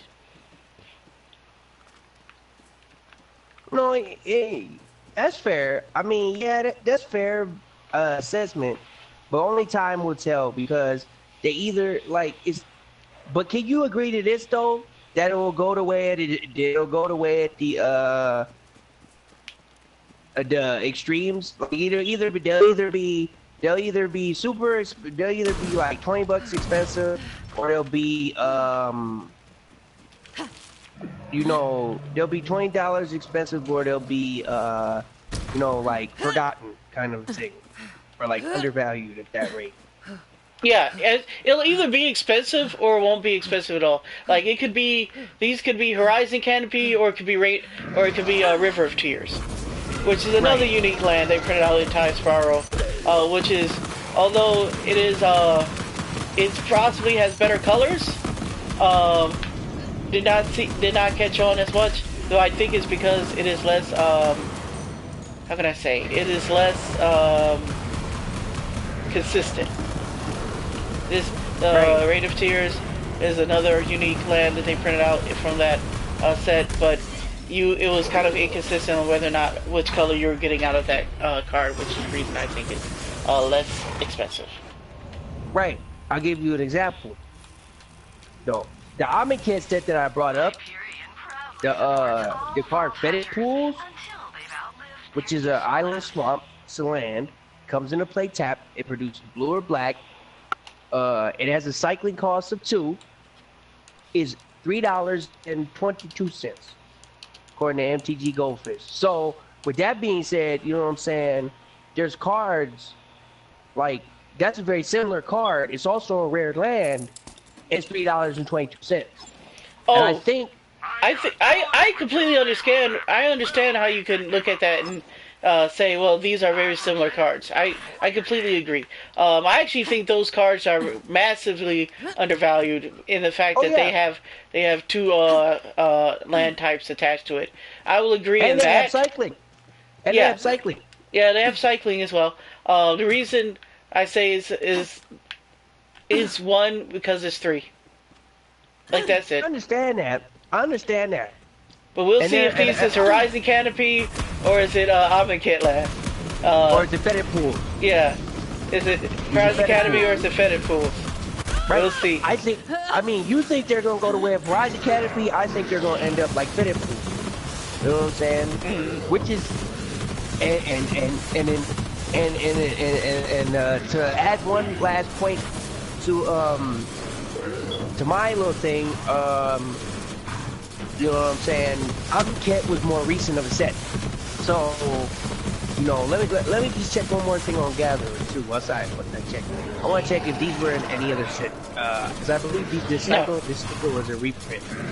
No, it's possibly a reprint. The Fetid pools and stuff. I don't believe those were reprint. No, they were not. No, they were not. So those are also that just adds, you know, that's what I'm saying. Like they're also not an old set. They're unique. They're unique, just like these are. I mean, here's the thing. They're not too unique in the fact that they have a name that probably is going to have a, like, you can probably you know, fetid pools in any set, right? These things have a specific name to these things that are specific to this plane. That's why. They're story related. Yeah. That's the reason why, like steam vents and breeding pool and stuff like that. That's the reason why they have those names. Because originally they were going to have some very specific guild Ravnica based names, and the reason that they don't is because they wanted to print those original Shocklands and other sets. Now they haven't, because Ravnica went off so well that, you know, now they've been super tied to Ravnica. But the original thought process was, if Ravnica doesn't do well, they still want to print out these cards, and they want to be able to print them in, you know, sets without having to be tied to Ravnica. Right. You know, but I think we've made our 2 points here. You know, our two sides of this argument. Also, like I said, for those of you who don't know, yes, even the names on these cards are highly scrutinized and highly thought about. You can say one thing about this game, but every single part of the game is very, very much scrutinized and very, very much thought about. There are no mistakes. So if you see Wizards of the Coast to do something, they most likely either thought about it quite long. Sometimes that is to their detriment, though. I'll say this. I have to make an addendum to what you just said. There are mistakes. They don't do anything unintentionally, I'll say that. But there are definitely mistakes. There are things that get passed. Okay, yeah, all right. I will concede to that. There are mistakes, but they're not done with no intention. It's not everything randomness. No, there's no randomness here. Everything is done with intent. Everything is done on purpose. I agree to the point you're trying to make. I'm just not gonna let it be. I'm gonna make it be known that yes, there are mistakes. And yes, you know something? There are mistakes. I will completely agree. There are mistakes, but they do everything with intent. Oh yeah, they do. Most definitely. They had some idea in their head. They had some thought process that went into that. Somebody had some thought. Now, what I think happens when these mistakes, quote unquote, get through the breach, are they were thinking about one thing in particular and not thinking about something else. So it becomes the artist's interpretation of art. You know, where you know, one man looks at the Mona Lisa and sees, you know, a beautiful smile, and another man looks at it and sees a picture of a white lady. You know what I'm saying? So they were probably thinking about how awesome that smile was when they made this said card. They weren't thinking about it's just a white lady. You know what I'm saying? How many other pictures of white lady do we have? Well, who knows, right? So like, what I mean to say by that is, you know, people think about things differently in different ways, and the unintended consequences of things are because things weren't scrutinized in every possible way. People don't, you know, think of things in certain ways. Like, you know, Andy Warhol wanted to make money with his art. That's what he was thinking about. But, you know, to this day, print art is considered such an awesome medium for a variety of different reasons. You know what I'm saying? It's not to get too philosophical about art, But there's a million and one ways somebody can think of something, and no two people are going to see the same picture no matter how they look at it. You know what I'm saying? A picture is worth 1,000 words, and which one of those 1,000 words gets emphasized depends on the person looking at that picture. That's my opinion. So, yeah, I think these are going to go the way of fetid pools, the Amonkhet style lands, where those lands are just, you know, whip-de-doo, nobody cares. I said, to your 1,000 words thing, I would make an artist joke, but I think I'm going to leave that alone. No, go ahead, do it. So, amongst my friends, I have several of them who are in the arts as professionals, and I have several of them who are, you know, do writing. And the reason the joke is like, it said a picture's worth 1,000 words. Well, I know what the going rate on freelance writing for 1,000 words is, so a picture's worth about $200. But you know what's sad? Fetid Pool's got some nice art on it. That ain't worth $200. It's worth, actually, we talked about how much it's worth. That's worth $3.22. So, Let's crack it Mr. Open. Jonas D-Roll, you know what I'm saying? Your stuff worth, right now, your stuff going for $3.22 on that occasion. Hopefully Wizards of the Coast paid him much better than that. And I'm sure they did. I'm not here to talk about who's making what. Pencils down. No, that's some other shit. And I'm happy to see it. But that's me being silly and trying to slide some shit in there where we're not gonna talk about that. I'm not gonna talk about everybody's favorite new superhero team. Not named the X-Men. The point is, you know, I think Fetid Pools, like my friend here, is a much better card than the price would let you know. Mm-hmm. I think those are great budget. I think actually, if you're a Commander player, you should get a bunch of these Amonkhet. If you plan on having multiple decks, get a bunch of these different Amonkhet lands, like that whole cycle. Yeah. Like have like one or two of those whole cycles around. Yeah, that's very. You know what I'm saying? Like those, one of each one. So those are very affordable, very, very good lands. They're most definitely underrated, and they would, you know, do your pocketbook a good deal of good. And it will help out your your deck, because like I said, what makes these cards worth being rare is these three type lands and these 2 type lands. You know what I'm saying? Is the cycling itself. Because the cycling allows you to, when you draw this tapped land that actually doesn't help you on turn 6, when you rather have just drawn make a basic, not let alone any lands at all, at least you get a redraw for it. Now, I will say this. The Amonkhet lands only costed 2 for their cycling. And that's probably due to the, you know, 2 types. These new ones cost 3. Yep, I did note that. The cycling is more expensive. And that's not, to me personally, that's not nothing. To me, that's not. Like, even in Commander, if you draw this on turns, like this is your 6th turn draw. You know what I'm saying? This is your turn 6 draw. You know what I'm saying? I don't know, man. Like, I think Commander is the best place for these guys, to be honest. Like, in my personal opinion, I think Modern is going to be the best place for those guys. Secondary Commander. I think people are still going to use just dual lands or just shock lands. I think the shock lands they're not going to replace the shock lands, and because they come into play tap. And I think the shock lands, they're just going to keep being ridiculous. I mean, also, I don't think they're going to replace another card I want to talk about real quick.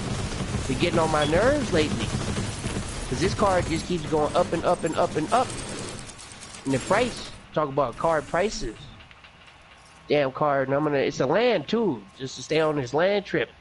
So I'll talk about lands all day, I will. This land trip is getting on my nerves. And it's a damn good land too, and this is a card that I'm gonna say is gonna go the way, and this is an example of a card I think is gonna go the way that my friend is talking about. It's called Fabled Passage. It's from Throne of Eldraine.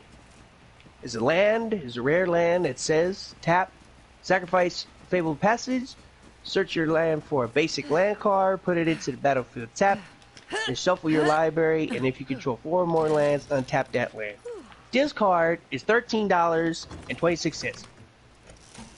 While it's not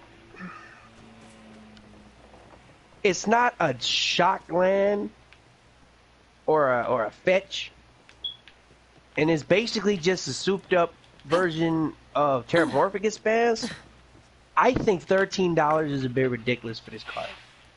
I don't think this card is worth $13. I understand standard. So wait, you say you think it's gonna go the way of Horizon? No. Okay. It might. There's a chance.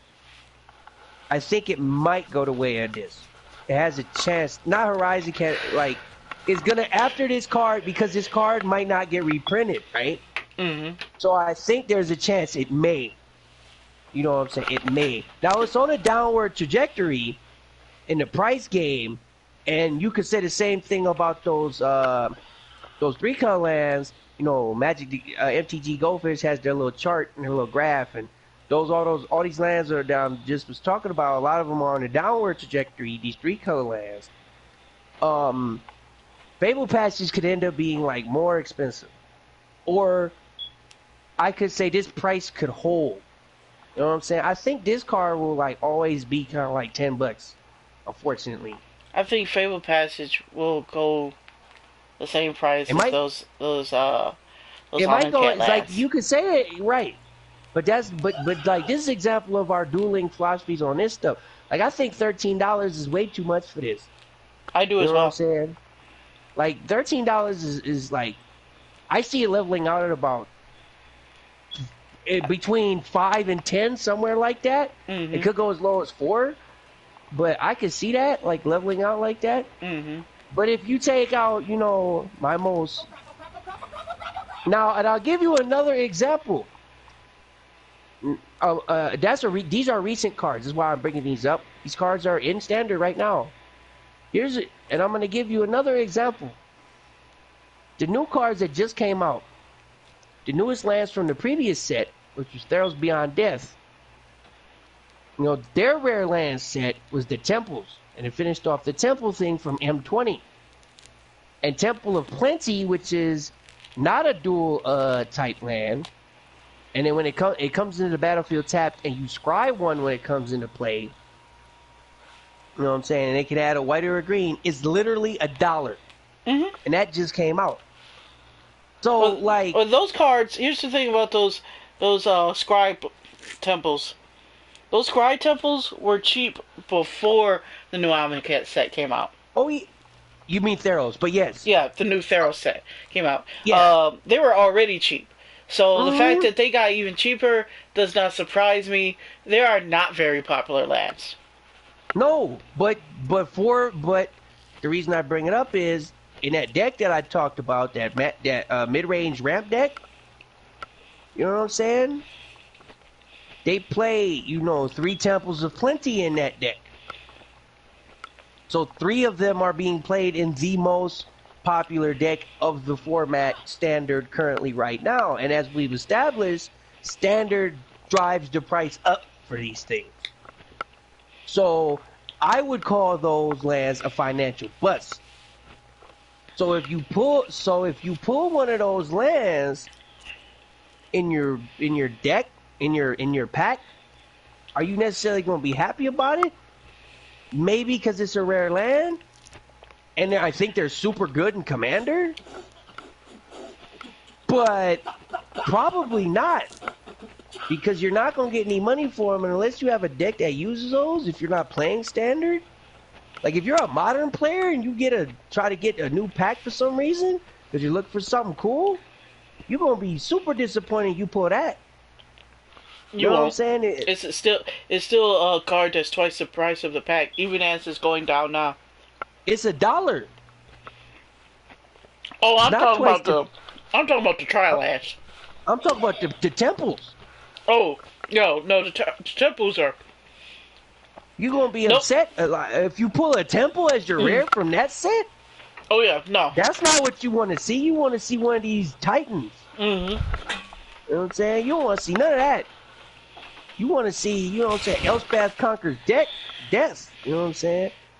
Now, Elspeth Conquers Death is another card I want to just mention real quick because that's $1.87.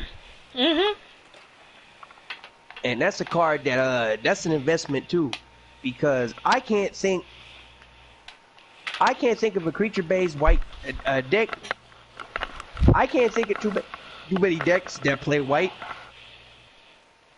outside of like weenie strategies that don't want to see this card. I don't think that card is that good. You don't think that card is that good? I like it for 60 a lot because of the interaction with planeswalkers, and it's really good in the control style decks because it allows you to get replays on planeswalkers, which is to me really good. I think they were so scared of the fact that you could keep on bringing it back that they made all of the abilities not worth doing. Exiling a permanent opponent controls with convert mana cost 3 or greater is pretty good. Right, but for the cost? For 5 mana? Yeah. I think that's legit, given the fact that that's not the only thing it does. I think it's just everything about the cost makes it too much. Well, 3 of them are played in the most popular deck in the format, so a lot of people think it's a pretty decent card for 60 at the moment. I guess. I think the price. Then what would you say explains the price then? The price of the card. You mean monetarily? You mean monetarily or right. or monetarily? Monetarily. Monetarily, it's $1.87. Yeah. Why are all these cards that are seeing all this play so cheap? Now, I have a theory, but I want to see. I want to hear what yours is first. Why is that? Because are you just gonna tell me that the card stinks? No. And outside of standard is pointless? No. Okay, then what would you say? But I want to hear your theory. That's why I asked you. Well, you're the one who's got a theory prepared. I gotta think about it. Oh, you don't have a theory. Okay, you don't have an idea. Not off the top of my head. Okay. I mean, so the reason why I think those cards are, even though they're seeing so much play, but they are very cheap, is I think for 2 reasons. One, because the situation we are in and the times of it is, standard is kind of on a hold and kind of on a break, and the only people I think are super trying to play games like that outside of Arena for paper Magic are usually kind of EDH players, because those are the only cards. If you watch these markets, those are the only cards that are actually going up in price for the most part. So yeah. a lot of the standard cards are tanking. And 2, I actually think that Theros, for a vast majority of those cards, was considered to be a stinker. Now there's some good cards in Theros, and there are some bigger expensive cards in Theros. But the average price for the cards in Theros are pretty low outside some very high powered and high cost outliers. Like those Titans are extremely expensive. But some even the good cards out of Theros, like cards that are format defining, which is like Breach of the Underworld, and Oracle and stuff like that, aren't as expensive as you would assume they would be, considering they're considered to be widely very good and also widely um, widely powerful, but they're still not that very expensive. And I think it's because the general perception of the set out there is the set was not very good, which could lead to another problem later on of these cards being very expensive. Because I'll tell you another set that had the exact same issue, just from playing this game for so long, and that is when you look back at the Lorwyn Shadowmoor block. Yup. You had a lot of cards that were, considered very good, but weren't very expensive for a very, very long period of time, and led to a lot of people not buying and not picking up these cards, and led to a lot of, stock out there, a lot of, these cards getting lost, and later on, these cards dry up, and it's going to be hard to get. I think this might be this very similar situation in the future. Now, I'm talking about 5-7 years in the future. Yeah. So this isn't going to happen anytime soon. But no. But from seeing these cycles happen over and over and over again, I'm looking at the tea leaves, and I think I've seen this story before. So my theory is this, and it's very similar to what you have to say, but it's a little different. Mm-hmm. The current situation we're in is just putting a hold to all luxury items. So the way the world going, comic books are a prime example of things that are just like comic book stores right now are going just bust, right? That's kind of a niche thing, right? Mm-hmm. So the reason I bring that up is like people who own comic book shops are closing their doors because in the situation we find ourselves, you know what I'm saying, they can't sustain, a monetary, not even a staff, you just can't make money, period. Because it's not essential, right? Magic the Gathering is kind of the same thing. The reason I think... Wait, Magic the Gathering isn't essential? Oh, no. It's essential to crazy folks like me and you, but it's not essential to, you know what I'm saying? So you could say that about a lot of things, right? Now, I'm not saying that to discredit what you said. I'm saying that to that's just the truth for a lot of stuff. I'm just expounding on what Magic the Gathering isn't special in this situation. No, there's no exception. Even Magic the Gathering, the cryptocurrency, I believe it to be. So the reason a lot of these Theros Beyond Death cards don't actually see a bunch of monetary thing is twofold. One, Magic the Gathering didn't do a lot of... Well, it's three. I have three reasons. One, Magic the Gathering didn't advertise this set well. They just didn't. They also had nothing to advertise this set with. Being that they killed off the main character from this, well, what was kind of like one of the central figures to the set in storyline, so they really didn't have a whole lot. Yeah, Elspeth is nice and all, but they didn't really advertise this set well. I don't think it was well advertised. The mechanics aren't necessarily bad, but with that being said, they didn't... This set was poorly made, but not poorly made in the reasons many people would think. Because it wasn't poorly made in a general sense. It was poorly made in a... It was a short-term thing. What I mean by that is it's very good for standard. It's a very one-note, one-trick pony set. Which sort of made it boring for people, because they really didn't have anything to care about. And Magic the Gathering didn't give them anything to care about. Like I said, because they poorly advertised it. They brought back Saga, right? That was one of my favorite. I really enjoyed this set because they brought back some of my favorite card types, which were enchantments. I like the first Theros block because it had cool enchantments and it was Greek and you know what I'm saying. I like all that Greek, Roman, Byzantine. Like that's my flavor, right? Gods and goddesses and the pantheons, the Hellenistic. You know what I'm saying? And Rome and Imperial Rome and all that stuff. That's and the legions and all that. That's my swag, right? So, with that being said, I liked it. And a lot of the cards were playable. Another reason I liked it. But they were playable mostly in standard. So the reason people don't speculate highly on this set is because I don't think they felt they were able to get a lot of mileage out of it.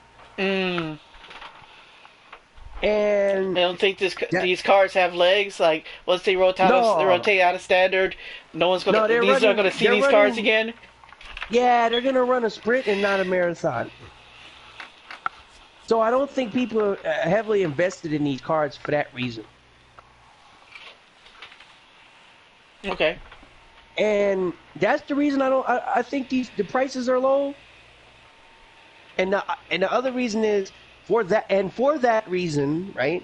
Because people didn't invest in the set. Because they didn't feel there was really a reason to invest in a set. I mean, we got a new Lotus out of the set. Like,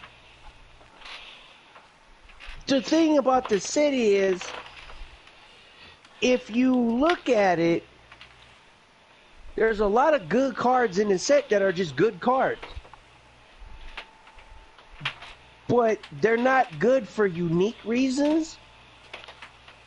They're just kind of good. I think the escape mechanic was neat and is cool. Didn't go deep enough on it. Like I think the escape mechanic is one. They were very careful with it. Besides Underworld Breach, and two, I think it was the mechanic out of the entire set that made a lot of people excited for things outside of standard. I would also say, and I'll give a shout out to this guy, Mr. Ristic Studies did a very wonderful video on his thoughts about this set. My thoughts are similar, but not exactly the same. But I do understand he most definitely took a very fine-tooth comb of why he was kind of disappointed in the set, and why he thought it didn't, live up to the original Theros. Because Theros was a big set, and a lot of people were really excited to go back to Theros. I know a lot of people were very excited, and I actually kind of liked the set Theros. It most definitely, I would say when I first looked at it, I was very underwhelmed, and I think I just like certain cards in Theros. But I will say certain cards, most definitely didn't excite me. Like very few of the new gods excited me. A lot of their chosens were a little bit. Some were exciting, but I think a lot of it didn't. I think there was a couple really, really standout cards, and I think there's going to be a couple cards that right now aren't very expensive, and then later on will become very expensive because they're just being slept on. Like I think the one that makes all enchantments and creatures uncounterable for 1 green and 1. I think that card is going to be very good long term, and I think it's very cheap good now. And I think a lot of people later on are going to wish they had picked up this card. So there are most definitely some sleeper hits. I would say if you're looking for sleeper hits and you're specking for sleepers, Theros has a rich gold mine out there for you. But right now, a lot of people aren't looking at it. A card I would say is a sleeper in this set. It's going to be a sleeper in multiple formats because it can be a very good control finisher. Blue and white as a color combination, Zorius as it were, if you will, just in general, is a very good control. It's the original control deck. It's the original control colors. It's also the original colors for the deck, which is way ancient Magic the Gathering history for the very first competitively known deck, which was blue-white, and it was called the deck.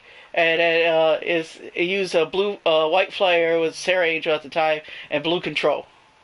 Mm-hmm. So it's history. History is most definitely on this side.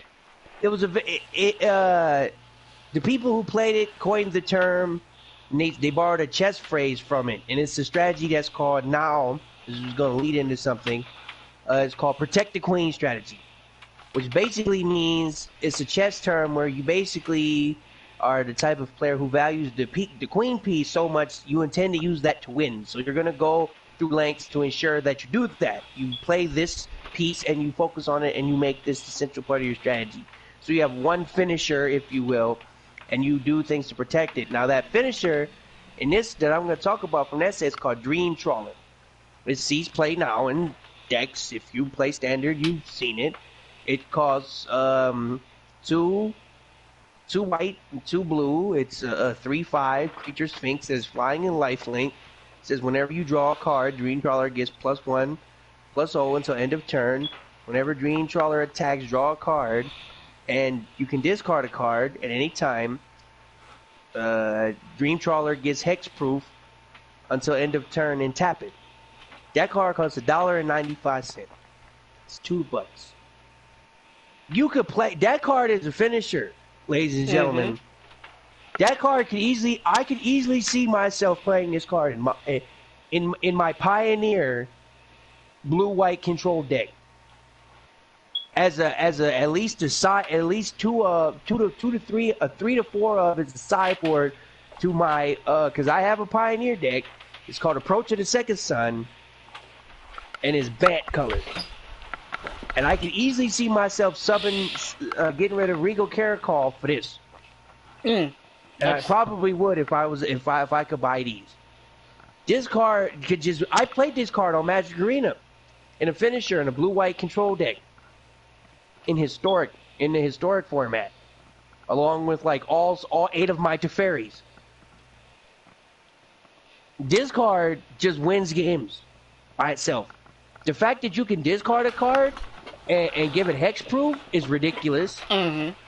Even with the fact that, given the fact that, you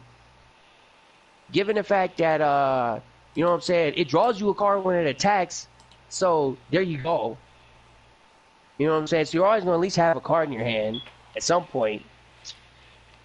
You know what I'm saying? Yes, it costs 6 mana, but in the control deck, that's the 6 mana. There you go. You're gonna play that long. And the fact that it is lifelink, and you can get this, and you can play cards in your deck to get this thing up to like 5, 6, 7 power in a turn, which just puts you back in a 60 card game, no problem. They're like a 5-point life swing in a 60 card game could decide a game easily in 60 cards. I'm not saying it's gonna be any good in EDH because it probably won't. In Commander, this card is probably terrible. It is. Well, no, I'll say it. I think it's terrible in Commander. Mm-hmm. You wouldn't play it. But in Pioneer and in 60, and in Standard, this card is ridiculous. And you know, alongside cards like the 3-cost Teferi and the 5-cost Teferi, this thing is ridiculous. So, at $1.95, I think this card is a steal. And if I had the availability, I would gladly buy 4 of them for my Pioneer deck. You know what I'm saying? Because Approach to the Second Sun is another one of my favorite cards. And in Pioneer, that's what they play. The blue-white control deck now is all the Teferis you can muster, Planeswalker Teferis you can muster, and Approach to the Second Sun, and various other absorbs and Dovin's Veto and things like that. So also Narset. So, you know, that's just an example of my personal sleeper card for that set. You know what I'm saying? Mm-hmm. So like, I think like in 2, 3, 4 years time, this card will double in price. It'll be like $4 because I don't see it getting reprinted. So it'll be like $4. You know what I'm saying? Mm-hmm. And a guy like me looks at a card like this is $2. I'll take 5. You know what I'm saying? Mm-hmm. So it's a budget buster. It's definitely a budget buster, and that's just me. But like that's how I look at cards. Also, this fulfills all of my Timmy needs. I'm a Timmy. This is a Timmy creature. Like you would think it's not, but I just slap down my big fat ass card and go, yeah, you can't touch my dude. Like this is questing beast to me. You know what I'm saying? To me, this is. I have a nickname for questing beast. It's called texting beast because it has all the damn walls of text on it. Mm-hmm. But like this is the that same card deal. looks like a Yu-Gi-Oh card at this point. Well, questing beast actually really does look like a Yu-Gi-Oh card. Right. Like don't even front. Like also, Yu-Gi-Oh cards got so much goddamn text on them nowadays. They might well have to fill the back of the card with text. Mm-hmm. That game is over with, ladies and gentlemen. If y'all like Yu-Gi-Oh, I'm sorry. You are a very strange individual to me. I ain't got no problem with you liking what you like, but I couldn't whatever. But I like some weird stuff too. Like I like Final Fantasy 9. A lot of people will tell you Final Fantasy 9 is whack. So I like that's Final Fantasy 9. But what about that Final Fantasy 7 remake? Speaking of that, I'd like to give my personal review on that. It's about time I did that. So, Final Fantasy 7 Remake is a game that I've had access to and I've finished. For the most part. And I've seen the ending of the game. So I've seen all the points after what I've seen. I know how the game plays out. So, that game is the reason I want to talk about that game is not only do I want to give my personal review, but I want to address some myriad of different folks on the internet who basically don't like the game. Think it's bad. To those people, I would say one, you're not. If you don't like that game or the ending, if you didn't like the ending, you're not a fan of Final Fantasy VII or Final Fantasy in general. I'm going to say that. Wow. Yes. It's that serious. You said they're not a fan? They can't even be a fan? No. They don't deserve to call themselves fans of Final Fantasy itself, the series. And I will tell you why. Because it wasn't like Star Wars The Last Jedi where they subverted your expectations and killed off the main villain and so on and so on. It wasn't like that. To not get into too many spoilers, it's not super. They changed a few things. They kind of throw a curveball in there. You know what I'm saying? And it's not a bad curve. And to me, and people say, "Hey, well, the game was great up until like the last couple of hours."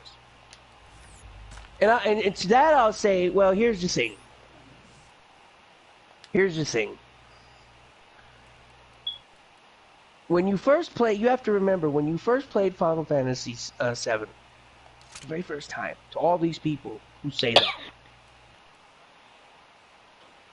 and you didn't know what was going to happen between the first and second disc, were you excited to put that second disc into your console and play it out? To play it out? Were you excited to do that? If you weren't, I don't know why you were playing the game in the first place. If you weren't like, you know, eager to finish the game and see the conclusion of the story and so forth.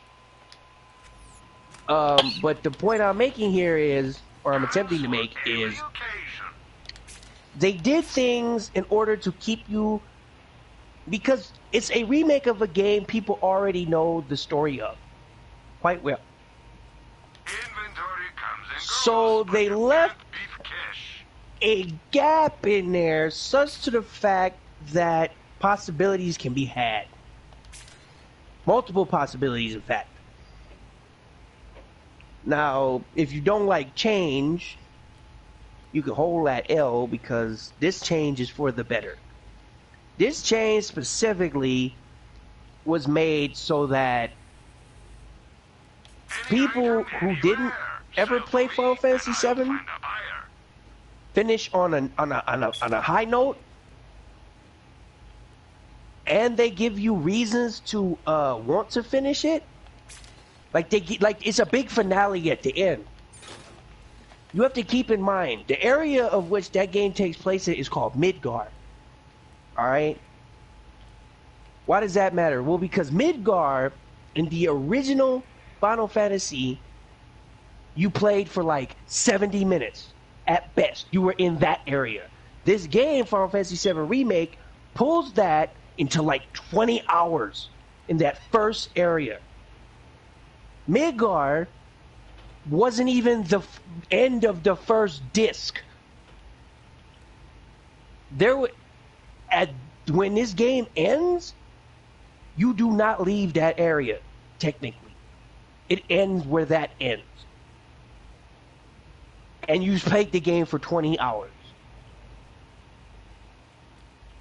So you have to understand the scope of that to really judge what these people who made this game are attempting to do here. Now, the fact that they take that experience, if you think about it, and add like a big flourish to the end of it, and have you do things that you really didn't do in that part in the game in the original Final Fantasy, and they added to it and then made it so that, you know, the new people had something to look at and go, wow, I wonder what's going to happen next. And the old people who know the original story all the way through have to look and go, wow, I wonder what they do next. It's a triumph of storytelling, all right? It's called good storytelling, where they leave you on a cliffhanger to the point where even if you thought you knew what was going to happen, you didn't. That's how you retell a story and keep people interested. All right? Because you have to understand, they are retelling something. So when they go through this game and they give you all these little details, and they tell you, you know what I'm saying, things that you didn't have previously before. I'm trying really hard not to spoil the game. But Roman, I remember when I was 5 and I played Final Fantasy, and this game was going to give me the nostalgia by being the exact same thing. They did that. They did that, my man. Because all those characters that you knew and loved that were into that game up to the point of where they put the game couldn't have been more fleshed out, couldn't have been more emphasized, couldn't have had better character interactions, couldn't have had better English voice lines for that character. They did it all justice. But Roman, it's that there are differences, and differences equal bad, but I just wanted the exact same thing over and over again. Then go play that old ass shit again, because at least at that point you can finish the whole story, and that shit is damn near free at this point. I completely agree with your statement. You can, if the old game is still out there, you can still play the old game. This new game is good, but if they're going to just make the old game again, then why make a remake? Right. They put a bunch of stuff. They took, like, they made this small part of the game that takes about 70 minutes and stretched it out into like 20 hours of a game. The whole game itself, the speed run, the any percent speed run of Final Fantasy VII is only about 6 to 8 hours.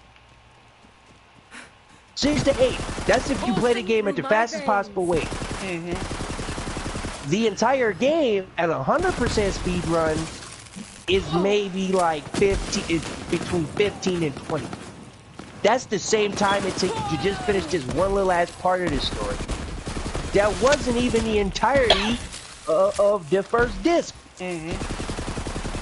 So what I'm saying is, if you don't like this, if you can say that you enjoyed this game but didn't like the ending,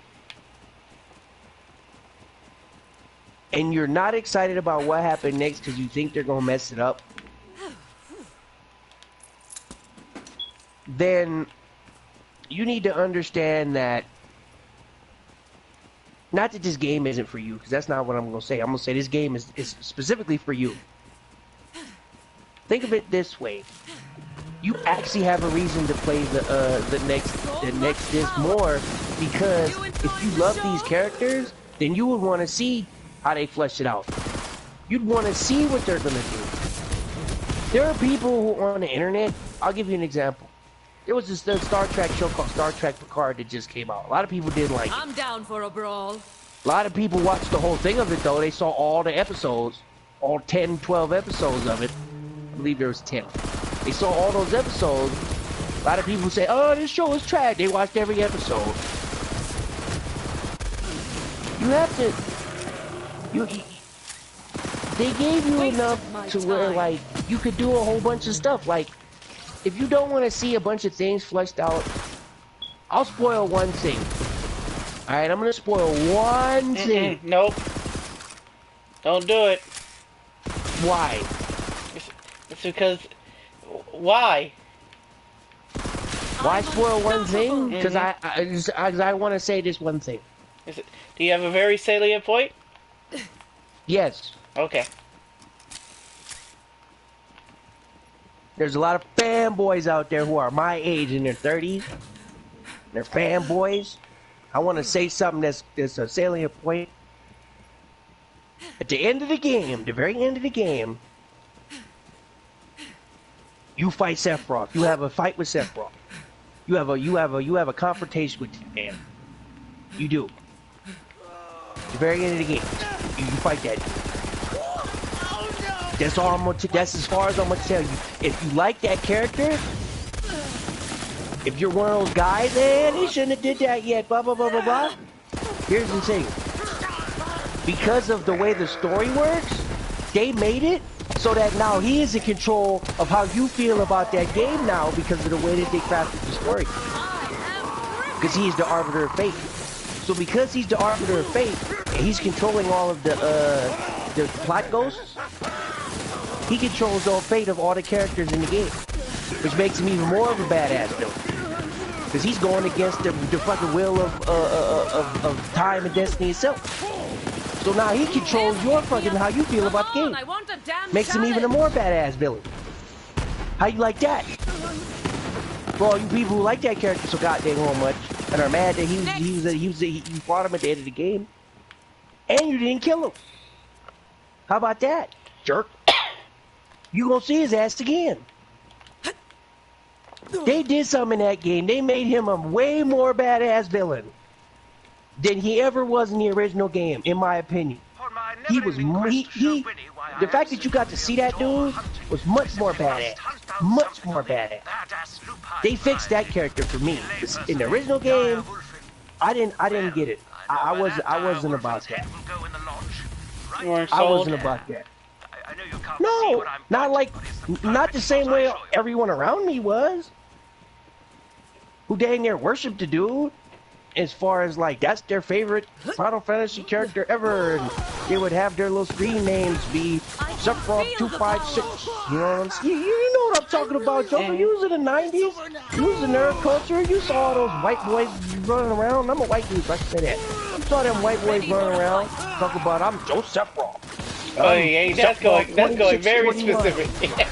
Yeah, that is very specific, but that's something we all know about. So if you hear this, brother, you was one of them too. And I'm not making fun of you. I'm making a point that you like that character that much, and you was one of many. And there's nothing wrong with that. The point I'm making is if you think anybody who thinks that this thing is around, right? And that was bad that you fought that dude in the game, you need to hold that because that dude is a more badass villain now than he's ever been. And that only furthers my point to say that every character interaction in this game that they changed was for the better. And they didn't change a whole lot, they just expounded on shit. The whole point of this whole thing was expound on slice of the game that they sliced you with. The problem is, the problem the game has is twofold. One, there was filler. The game has filler in it. There's filler in the game to make it a longer game than it was. It's just the facts. So question. Revisit. Is it longer? I know it's longer than it was, but is it longer than it needs to be? Because that's the difference. And you just beat me to what I was gonna say. It's not. It's not longer than it needs to be, only for the simple fact that there was nothing in the game that I found unfun. There was nothing in the game I found. There were some things I found in the game that were kind of needless. Like you could have lived without them, but they kind of all led you somewhere. So there was like a reason you wanted to do all those things. Mm-hmm. Like there was some fetch quests and shit, like run around and find all the little kids and shit like that. That were kind of like we could live without those in a modern world. But if you did all of that stuff, most of that stuff was optional, and if you did all of that stuff, you were rewarded for it. So, in that way, it's a throwback. Also, it has a lot of throwback stuff to old school RPGs that where if you do every side quest in the game, you're rewarded with a special I did all the side quests in the game reward. Also, there's a bunch of secret shit in the game. Of like, did you do all of these missions? Did you get all of this stuff? There's a super reward. I'm not gonna spoil. You get a super ridiculous, I can't believe it's not butter. Oh my god, nostalgia, heartbreak. My favorite personal thing in Final Fantasy VII. I like monsters, so my personal thing in all Final Fantasy VII. If you do all this stuff, if you 100% the game, you get a really ridiculous thing. And I did not 100% the game because there's stuff I just didn't know existed. You get a ridiculously cool thing for doing that. Ridiculously cool thing for doing that. So, I give the game out of 5, I give it a 4. Which would, if it was out of 10, it would be like an 8. To our personal friend Mike Giles, who probably won't hear this, he was thinking of getting it, it's a game. He was kind of dismayed because it was like a real-time game versus turn-based. It's worth it still. It's still worth it. If you like Final Fantasy VII, you gotta know, you did not get this game. If you were at all a fan of that game, get it. The most disheartening thing, the whole point, the thing I don't like though, is that it's gonna take them a bajillion years to come out with the next game. Like we're not gonna get that next game until God knows when. I don't even think they know when they want to do it. And it's gonna take forever. And this game was just good enough to where I'm like, man. By the time it's just good enough for that to sting. Yeah, because by the time I'm gonna want this game, or the next one's gonna come out, I'm gonna forget about this game. I don't know if I'll be as hyped. I wasn't actually hyped for this. I wasn't hyped for it at all. Like I was indifferent towards it. Like, that's neat. But then I actually played it, and I had so much fun playing it. That's actually how like my Final Fantasy experience went in general. For all the Final Fantasy games, there's so much. I never was like hyped about this Final Fantasy in general. I was always hyped about actually playing the game, because the gameplay was actually the most fun to me.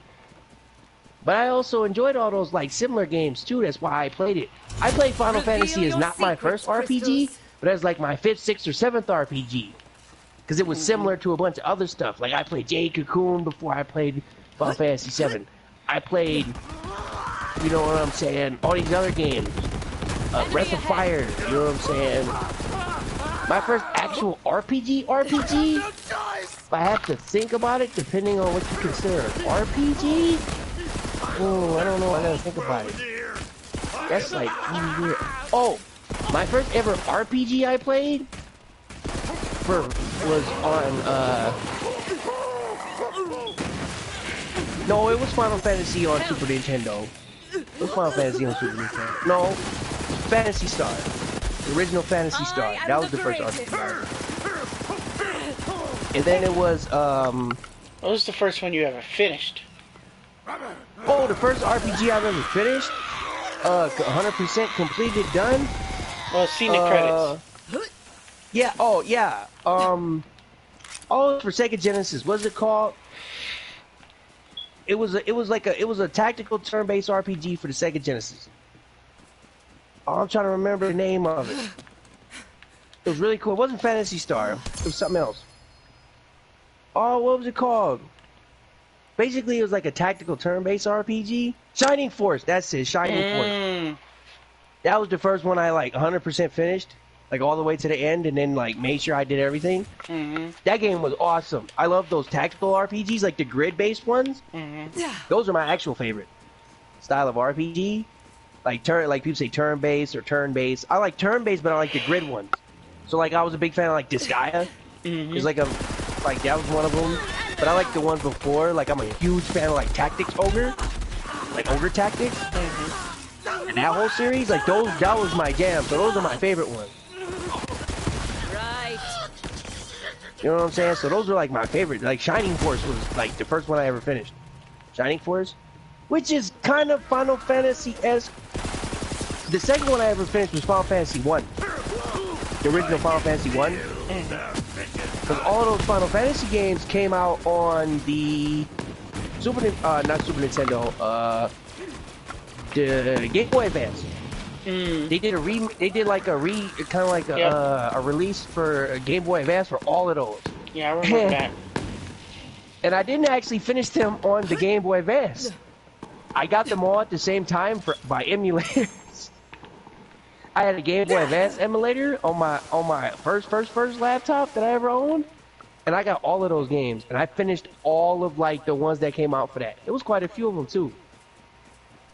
Also, I would have to say the second one I finished not on an emulator was Final Fantasy Tactics, the original for PlayStation. That game is I got a PSP emulator on my current laptop.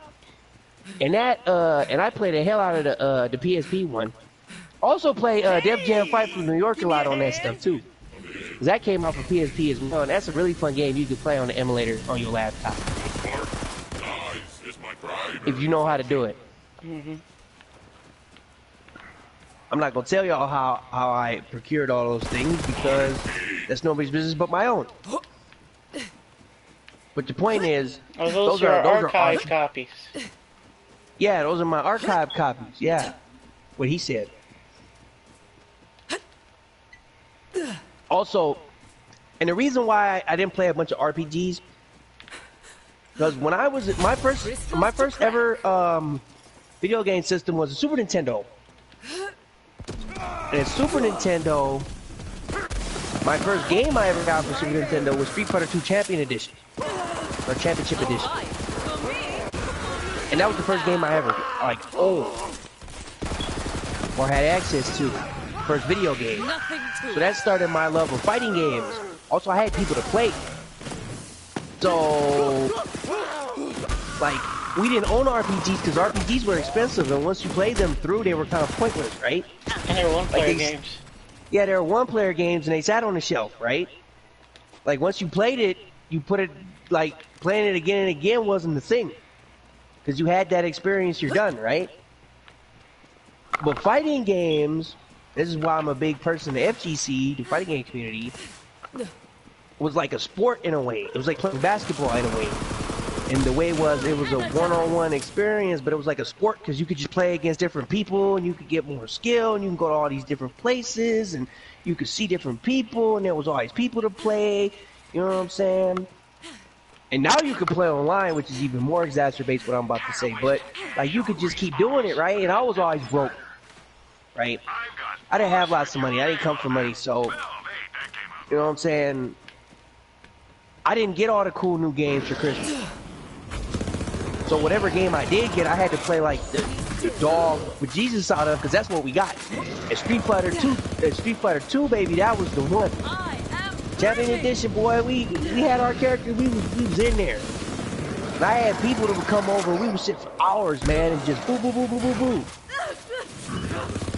First move I ever learned how to do was play Blanca and do the thunder, you know what I'm saying? So, like, and smash the buttons, because you just smash, you know, you press 5 punch things and you got thunder. So, like, I was able to do that. And I learned how to do, then the second move I learned how to do was Fireball for Ryu. And then, because of that, someone taught me this Mexican cat at the local, literally at the local laundromat, was playing. We had Street Fighter Super Turbo machine at the local laundromat, no joke, and he literally told me how to do uppercut the same way I do the uppercut motions to this day. Where you press 4 and you press 4 and then Fireball, and you can still do that. All those zigzag, and almost every fighting game has it too when they have the zigzag Z motion for the DP or the uppercut. You could do you could press 4 and then a Fireball, and you get it every time. So like that's how I used to do it, and I always play, man. Oh, and speaking of that, I want to get into a quick little third topic that was kind of like a so-so thing. The new Guilty Gear that just was on beta. Okay. I didn't get to play it. This is a closed beta. I wasn't aware of it. But I did get to watch a bunch of it. And for anybody who says that's not a Guilty Gear, they're crazy. They got rid of Gatling combos, but that's fine to me. They're adding more footsies to the game. I'm more of an old school footsie base. Like, I'm not an MVC2 player. I was a CVS2 player, right? So by saying that, I didn't like, I'm not the type of dude who usually plays like anime fighters where you can do like, you know what I'm saying, air dash, tri jump, you know what I'm saying, combos. Like MVC2, you're doing, you know, infinite Magneto blow-ups, you know what I'm saying, in the corner and all that. Although I did play, you know, Marvel 3 and Marvel Infinite, because I like those games. Those aren't usually my wheelhouse, right? I'm more of a Mortal Kombat, Street Fighter, Tekken, you know what I'm saying? Those are more my jam, right? Currently, I'm playing the hell out of Mortal Kombat 11. I love that game. It's my favorite fighting game right now. But that game I'm playing quite a bit of Soul Calibur actually. Yeah, well, that's your fighting game of choice. Period. Dot.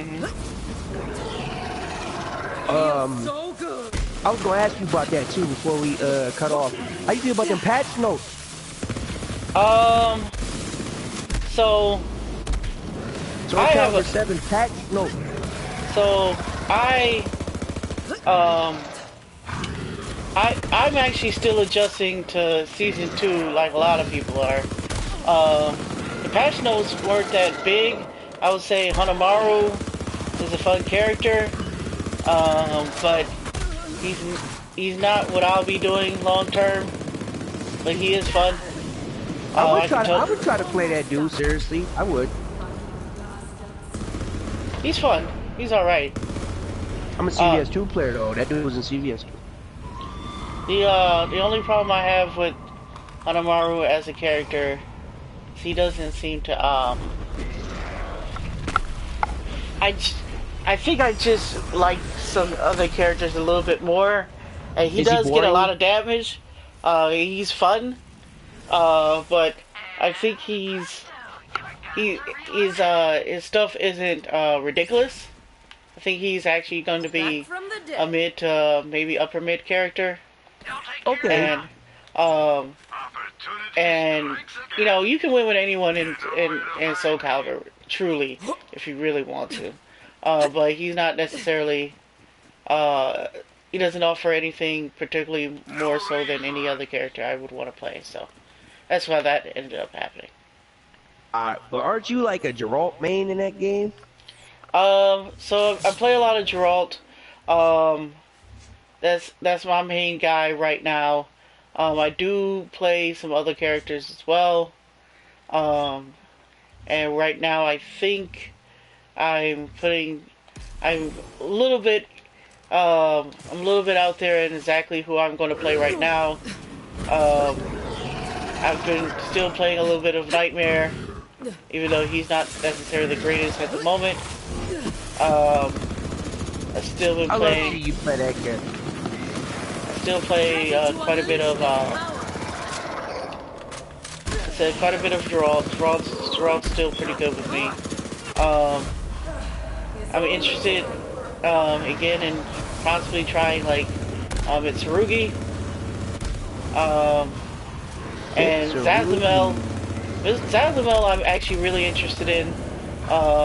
One, because he's gotten lots and lots of buffs. A lot of people consider him like the best character in the game. And Wow, and it went that far? yeah. And You got that many Zazamel, buffs? yeah, and Zazamel has been traditionally one of the worst characters in all these games. Just consistently. So like the chance of playing Zazamel very well, or chance of getting to play that character, in a very good when he's good is kind of attractive. The Brotherhood of Mystic Chronomancer, the Brotherhood of Mystic Chronomancers is being pretty good in all these fighting games. Yeah. So me and my friend, I'm gonna say this on the stream, have a bit of a joke. It's a running gag. So there's Azlamel, if you're familiar with Soul Calibur. There's Geras in Mortal Kombat 11. There's Teferi, and there's one other character in Magic the Gathering.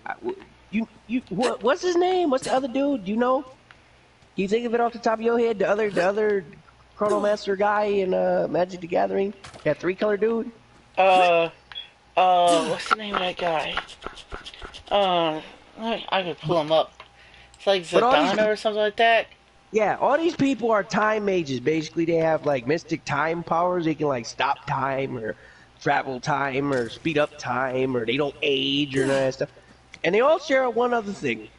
For some strange on god darn reason, and nobody can say why, they're all black.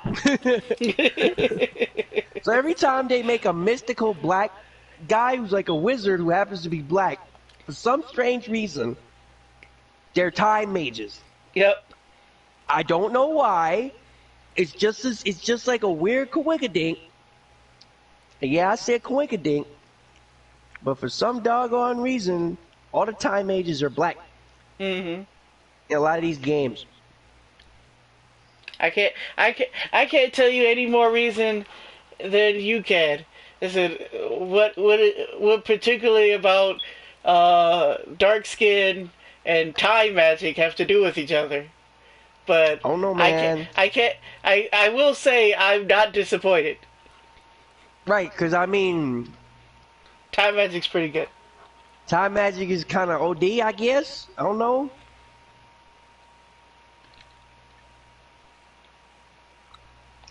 Oh no, they say the civilization started in Africa or something like that. So maybe that's got something to do with it. I don't know. There were some other ones I can't think of right now, but there were some other ones that were actually other time mages that had lots of excessive amounts of melanin in them.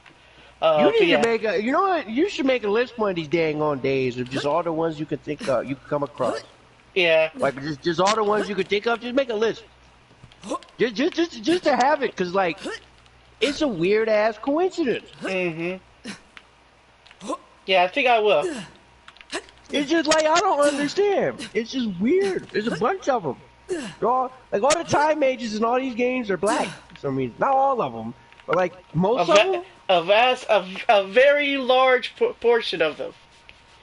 There, yeah, out of all the wizarding schools out there, the African population seems to reside mostly in the time school, wherever.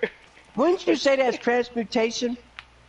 If we were looking at a traditional 3.5 setting, or traditional D&D setting, that is transmutation magic, or universal, depending on which edition you're playing.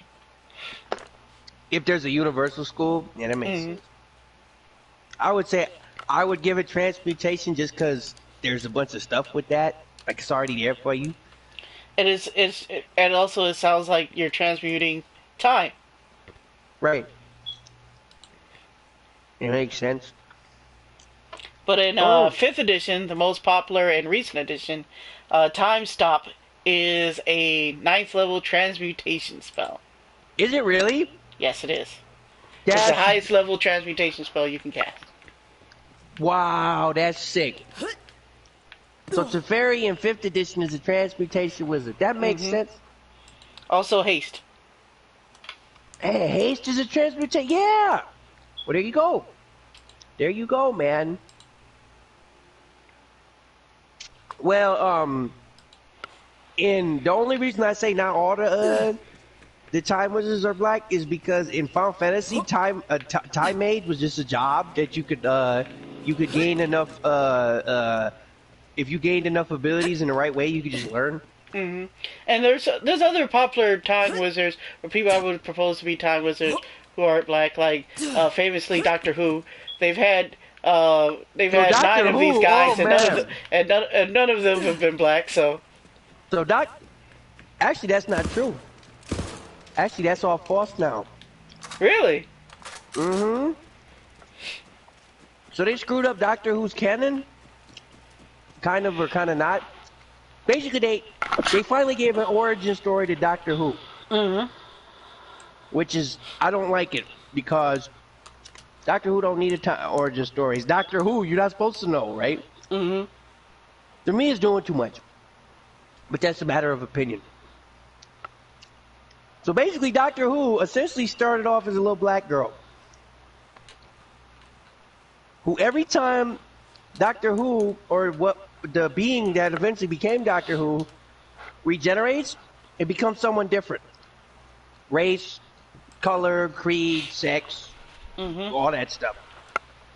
But the Doctor Who, when the person who found Doctor Who, or the entity that became Doctor Who, and stole the Time Mage stuff, or the Time Lord stuff from Doctor Who, through terrible, horrible experiments on children, because the people who are writing Doctor Who are geniuses nowadays, not. I didn't like it. Basically, when they found her, it was a little black girl.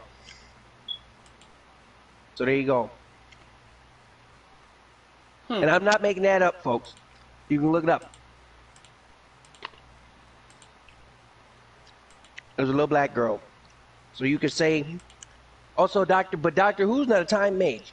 Doctor Who is a time lord. There's a difference. The difference is the difference between sorcery and wizardry. Doctor Who would technically, if Doctor Who had magic powers in that way, Doctor Who would be a sorcerer. Because Doctor Who naturally has those abilities. Wizardry implies learned magic versus natural abilities. Like mutants and the X-Men are kind of like sorcerers because they just naturally have these abilities gifted to them through bloodlines or some other reason, right? So, because Doctor Who has that sort of stuff, Doctor Who would be a sorcerer, I guess. You could make the argument. And Doctor Who uses like gadgets. It's like Doctor Who uses the TARDIS to travel through time and has the sonic screwdriver and stuff, and those are like magic items. So Doctor Who has like the use magic item ability essentially. Okay. Like Doctor Who doesn't actually do like magic in a way, I guess. So you could make the argument Doctor Who is a sorcerer. It was like the time-blooded sorcerer. Because like the regeneration and all that stuff is like a natural thing. Like it happens naturally. Just kind of like a thing. And there's other Time Lords. Kind of, sort of. I'm not going to pretend to have any idea about these guys.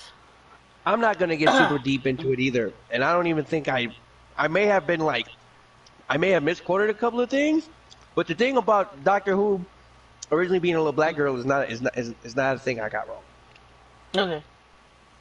But then what happened was, through each generation over the periods of time, Doctor Who changed it to like this person, right? Like Doctor Who went from a little black girl to a little Asian girl to a white dude, and then a black dude, and then a girl, and then some other people, and then a bunch of white dudes. Like Doctor Who's like race and gender was all over the place. Because you become a completely new person each time you regenerate. Mm-hmm. So Doctor Who is like a it, I guess? Like a genderless being? Mm-hmm. It's weird. But the fact that we know all of that is the problem. Yeah, you never wanted to know all that. No, I didn't want to have those elements of Doctor Who fleshed out. Because it's Doctor Who. Yeah, I think a lot of people feel the same way about Star Wars and the Force, actually. Yeah, it's a very similar thing to that. Like, the Force is supposed to be, like, magical, ambiguous bullshit that you're not supposed to fully understand. Mm-hmm. And the fact that you know all this stuff is kind of, like, ruins it. That's the whole midichlorians and all that. But that's getting off on a tangent. We got off on a big-ass tangent. Oh, yeah. But the point is, so to bring it all home, Ikoria as a set, I think it's okay. I give it a pass. It gets a 6 out of 10 for me. What would you give it? Without having played any of the cards, right now I'm giving it a 7. A 7? So we're around the same. It could go up, it could go down. It could go, yeah. I wouldn't want to give anything stronger than that without having actually played the set though. Right. I've played a minimal amount of the set. I played mostly against the cards using like the decks I have on Arena, because I don't have like a bunch of those cards yet. Because I don't really pump, large amounts of money into Magic Arena to make sure I have every card as it comes out. But like one of the cool things is they reprinted Convolute in that set. That's a 2-in-1 blue spell that counters target spell unless the controller pays 4 colorless. So that's a card I'm very happy to see back. Stuff like that. I mean, we also got counter target creature. Mm-hmm. For 1 in the blue. We got that spell again. Of the various names that card has had over the years. Like we got that again, so that's I'm happy to see that. Stuff like that. Is there a card? So how do you feel about those? Because I remember last time you had you weren't necessarily so happy about this. How do you feel about the creatures, the big stomping creatures now? Have any of them satisfied your timidness, or are you just pleased with the rest of the cards? I'm just pleased with the rest of the cards. Ah, okay. No. Like, I'm not dissatisfied. Like, don't get it wrong. I don't hate all that stuff. Like, hate's such a strong word. Like, nothing raises my anger so much. It's just, like, it's not, I don't find any of them particularly sexy. Mm-hmm. Like, there's some good creatures in that set. Don't get me wrong. There's a lot of good creatures in that set that are, like, monstrous. You know what I'm saying? But, like, you know what I'm saying? Nothing makes my timid senses go up. Mm-hmm. You know what I'm saying? And over the years, I've kind of softened to control. Like, being a control player. Like, I have no problems just playing, like, like I said before, a blue-white deck can just control. Mm-hmm. You know what I'm saying? Like hard control. Like, I play, like, mono red. Like, of the top tier, or should I say the meta decks right now, like, I play mono red. Like, that's my most meta deck. Most people hear mono red and don't think control.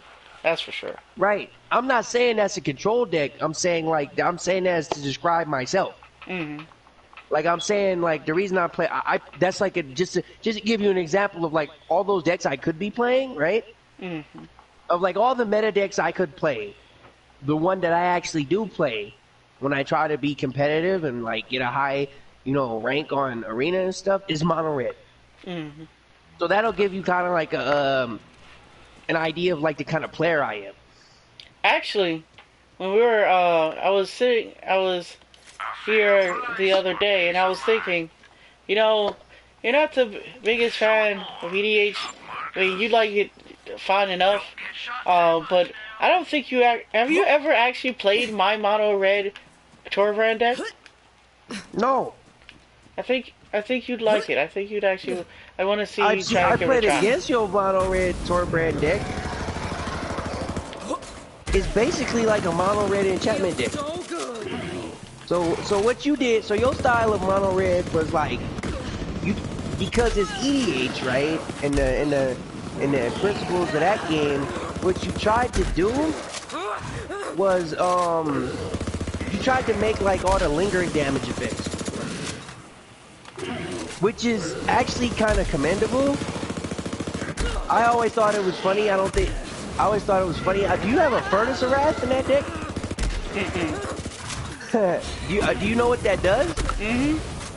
Yeah. Did you purposely not? Yeah, I purposely didn't put in Furnace of Wrath. Got you. That card is a little. That card is a little too giving, a little too scary for me. Got you.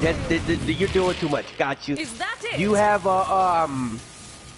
Do you have a mana the double mana red spell, red enchantment? Mana Flare? Yeah, that's it.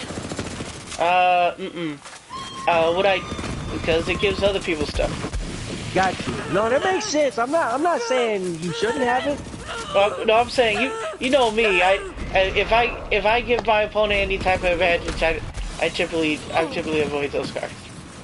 No, yeah, you don't like doing that sort of stuff. I just thought because limited it's mono red and it's kind of limited to like because mono red's kind of a hard EDH deck to build just in general. What I did put in there was Fires of Invention. Oh, you put a Fires of Invention in that deck. Mm-hmm. That makes a lot of sense because you could consistently play your general, I guess. No, because there's a lot of times I don't need to play something for 7 and 8. I need to play 2 things for 4. Gotcha. Or 2 things for 3. Gotcha. So I need like 8 mana, but I don't need it to be a whole lot. Like for one spell, yeah. like you're not trying to play Warp World a bunch of times over and over. Right. My favorite mono red EDH deck that you ever had that I spent a lot of time playing, and actually did quite well with, was Duretti. Duretti, the Planeswalker creature, the Planeswalker that came in it was one of the Commander decks, where each of the commanders in the Commander Precon decks were Planeswalkers as well as they could be Commanders. Mm-hmm. And Duretti was the blue one. Or, no, not the blue, the red one. Yeah. The fairy was the blue one. And he had a lot of artifact interactions. Mm-hmm. And I actually played that. And I had a lot of fun playing that. Because his style of artifacts, like the way he was able to do that, was actually really cool. I was actually able to beat people, like, because there was combos and stuff you could do, like red plus artifacts. It was just combos and stuff. Like Platinum Angel plus, you know what I'm saying, cards was good. Ring of Three Wishes was a fun card in that deck. There was a lot of cool stuff you could do with that guy. Just artifacts plus red is really cool. Because there's a lot of mana rocks you can just toss around. And cheating artifacts into play don't hurt.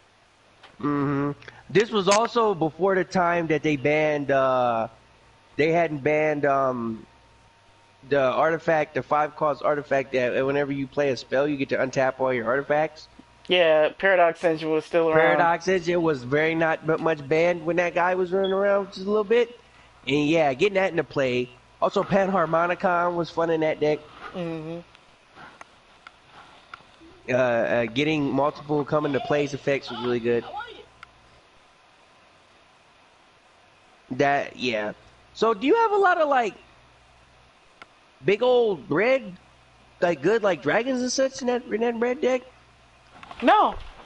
No, it's mostly spells. Not mostly spells. Like it's a lot of punishment. It's actually pretty aggressive.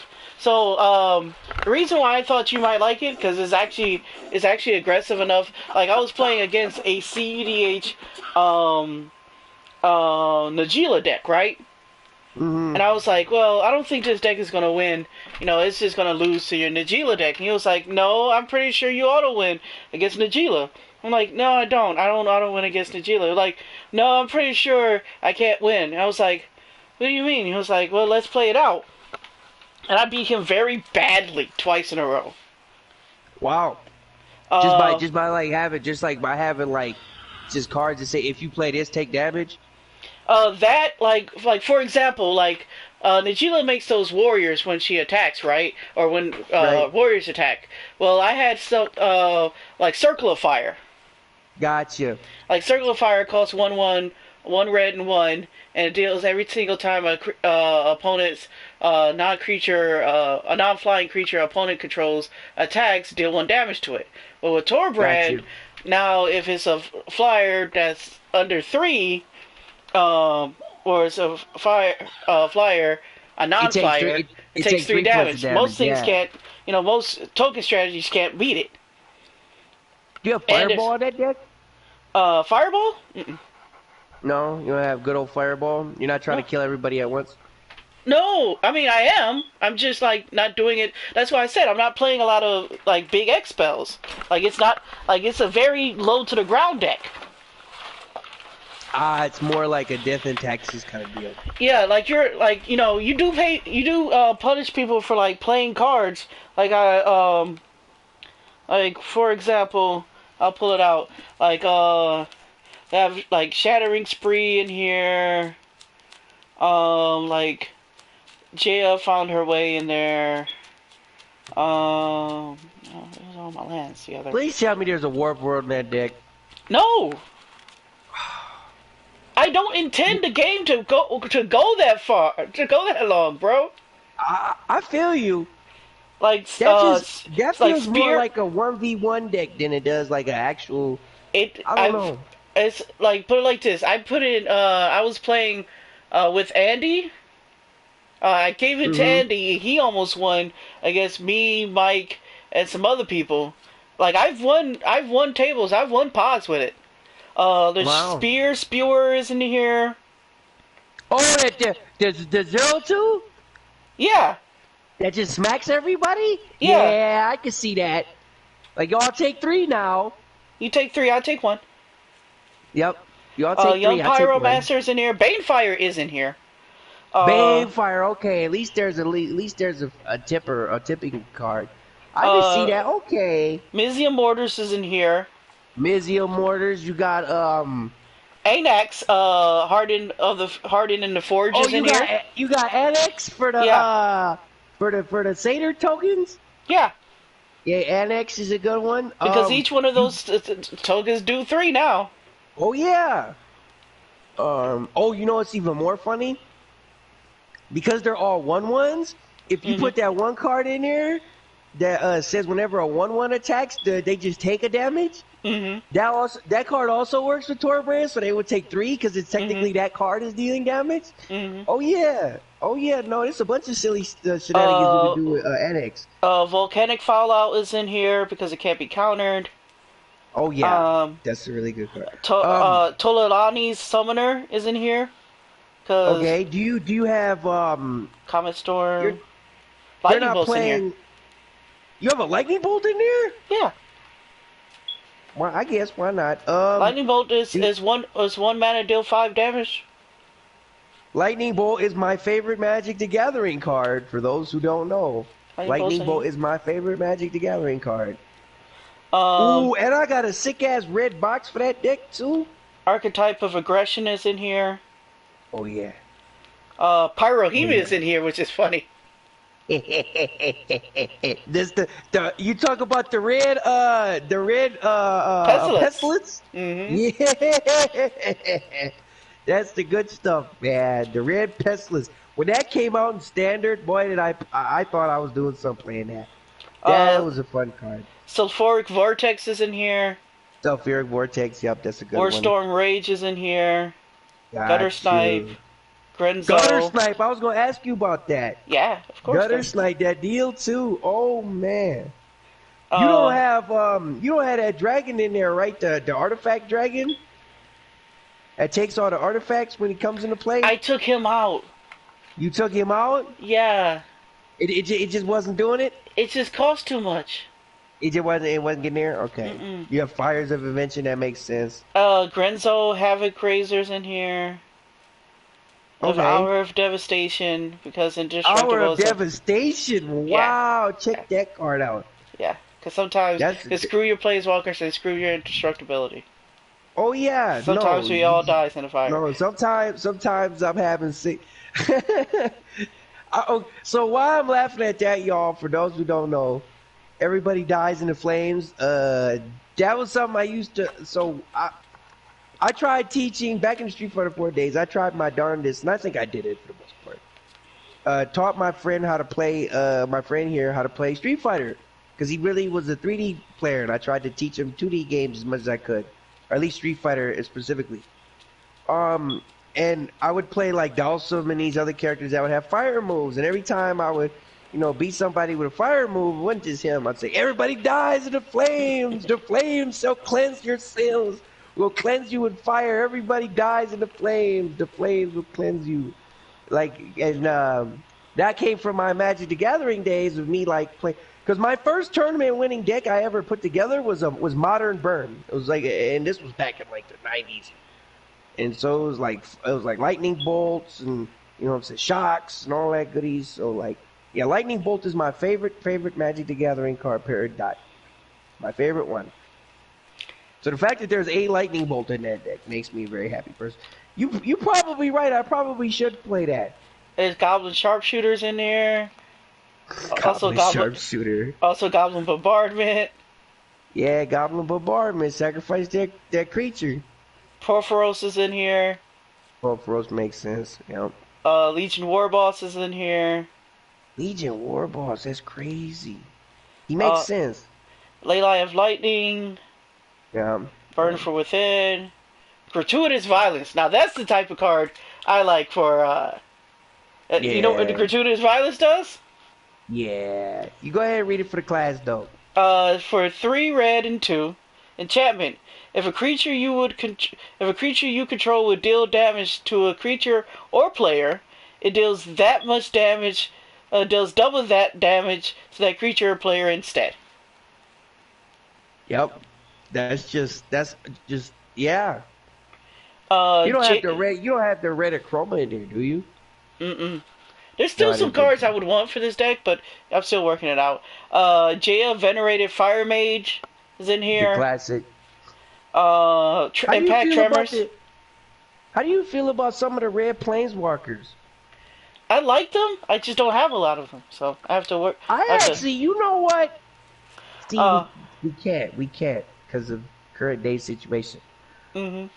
I would really love for you to take a trip over here by me and see all these red cards, because I got some stuff, boy. I got Chandra's, and and Roman's just gonna play a red EDH deck.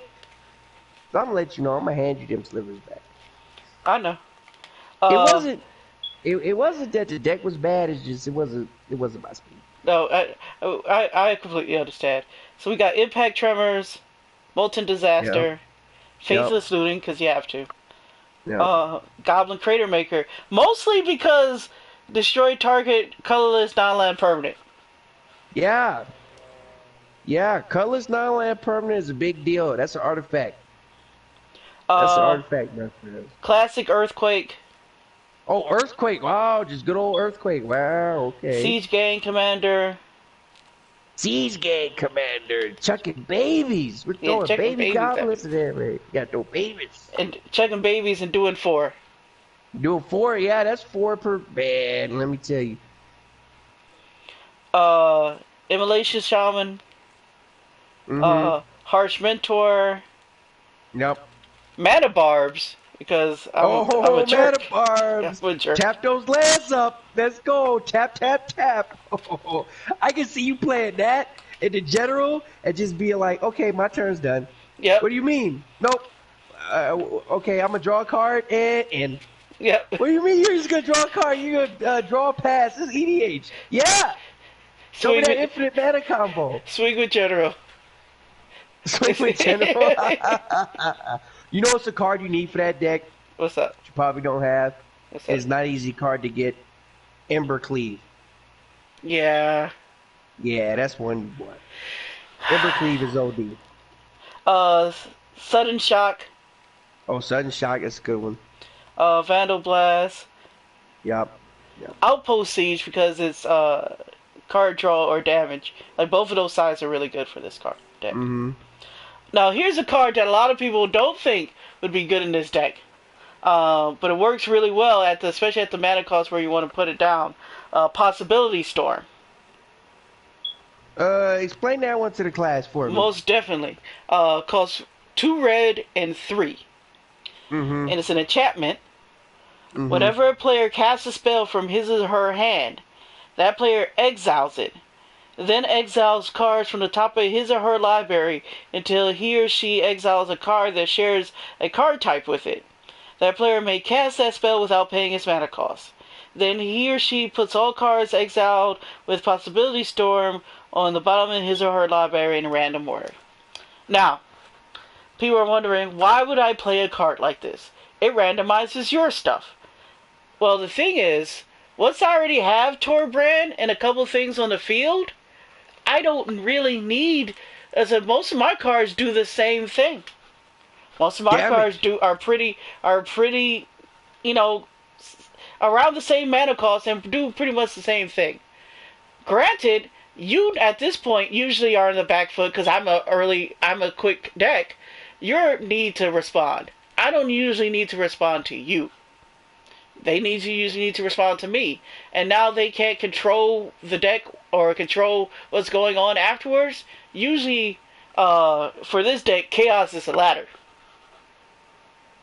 Oh, yeah.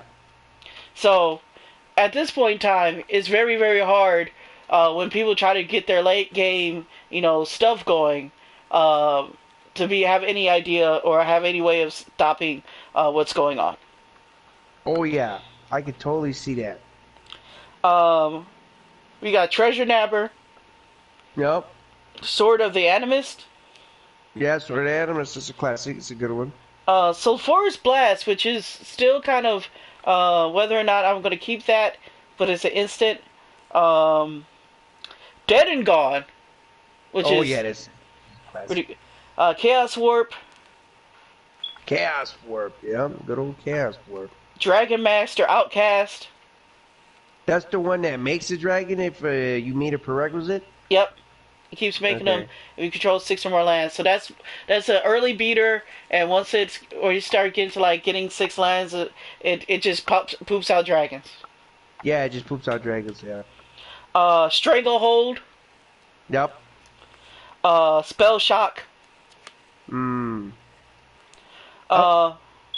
Which it just does more damage to them than me. It does 2 to me, it does 4 to them. The 2 to me and 4 to them. What's really funny is Spell Shock. Now, what's funny about that card is that card was never is a remake of an older card that was blue that just did 4 damage to your opponent and 2 damage to you. Well, Spell Shock is the enchantment. It's a little bit different. You're thinking about the actual instant.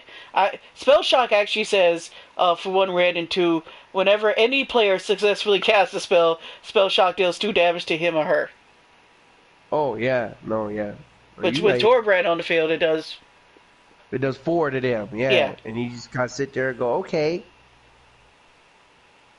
Aether Flash, which is 2 red and 2 enchantment. Whenever a creature comes into play, Aether Flash deals 2 damage to it. Yep. Circle of Fire, and then I didn't go over the mana rocks because They're mana rocks. They're all like standard stuff. Mm-hmm. You have a Lotus in there? No. No, you don't have the 5-mana Lotus. Mm-mm. I would actually like I said, that deck still needs some work, but it's performing well. But So yeah, you kept it. You kept it around. it's performing well. It's winning games. I will say the one downside to that deck is depending on how you feel about it, you never feel like you're completely out, but you will feel like if I just had one more card, if I just had one more thing, I could I could have won. Yeah, the classic red. It's the classic red. You can smell it. You can always smell it. That's the thing about playing mono red or burn decks in a way. You can always smell victory because you're so close. You can always smell victory because you're so close. Like when to pull the trigger on them burn spells is actually the skill part of playing red. The skill part of playing a burn deck, it does. Not all burn decks are red, by the way. There's red plus other colors make burn decks. Basically, just cards that deal damage. But those style of spell slinger style decks, where you play a lot of non-creature spells and you kind of just like rack up damage over time, those decks does a tempo deck. It's just, a lot of people wouldn't think so, but a lot of that is about tempo and timing. You know what I'm saying? Like you were telling me about Fires of Invention, which is a card you wouldn't normally think of in that deck, but at the same time, you know what I'm saying? You also have to take into account that, when the time is right and you have those 4-mana spells and you want to play 2 of them in a turn as opposed to doing that, and that actually makes that jump for you from 4 mana to 8, technically, quote unquote. That's a big deal. You know what I'm saying? Actually, to be honest, if I was gonna add anything to those types of decks, I would. Now you're a better EDH player than I am, or a Commander player than I am, so I would probably be wrong in saying this, maybe. But I might want a few draw effects in that deck. Like Hedron Archive or something like that. There's like ways to do it, but I don't know. That might be too greedy. Is it? No. I mean, I put Outpost Siege in there for draw effects, so like you're not wrong. It's not necessarily the easiest thing to get. Also, I do have like Mind Stone and. I don't have Hedron Archive. I did have Mind Stone. So let me tell you a secret. Let me tell you something about Mind Stone. Mind Stone is such a classically card that's played in mono red. That deck, I remember that I told you my first tournament winning deck was a modern mono red deck. That deck had 4 Mind Stones in it. Like, literally just for the fact that it was, like, it gave me something to do on 2, and it ramped me to that next thing. Like, that late game draw with red is super important. Like, once you... Because gas is like a big deal with red. Like, I would even go as far as to maybe play, like, the red cycling land. Like, I would do some stuff like that. Oh, yeah, that's in there. Yeah, like, I'd be playing stuff like that. Like I have both of them. The one that costs 1 red and the one that costs 2 colors. Yeah, I could see that. I could definitely see that because, like, that's the kind of stuff that it needs to happen. Like, that late game draw with red is so super important. That's why I'm gonna tie it all back around. That's why that ultimatum, that red, white, and blue inspired ultimatum I was talking about. The fact that it draws you 5 cards in the late game when you're playing a red style deck and gains you 5 life to keep you in the game because you think you'd be almost dead by the time, you know what I'm saying, you play something like that, right? But if you think about it, that keeps you in the game and sets you up so that you can win the game with those next 5 cards. If you draw into a second one of those, well, it increases your life.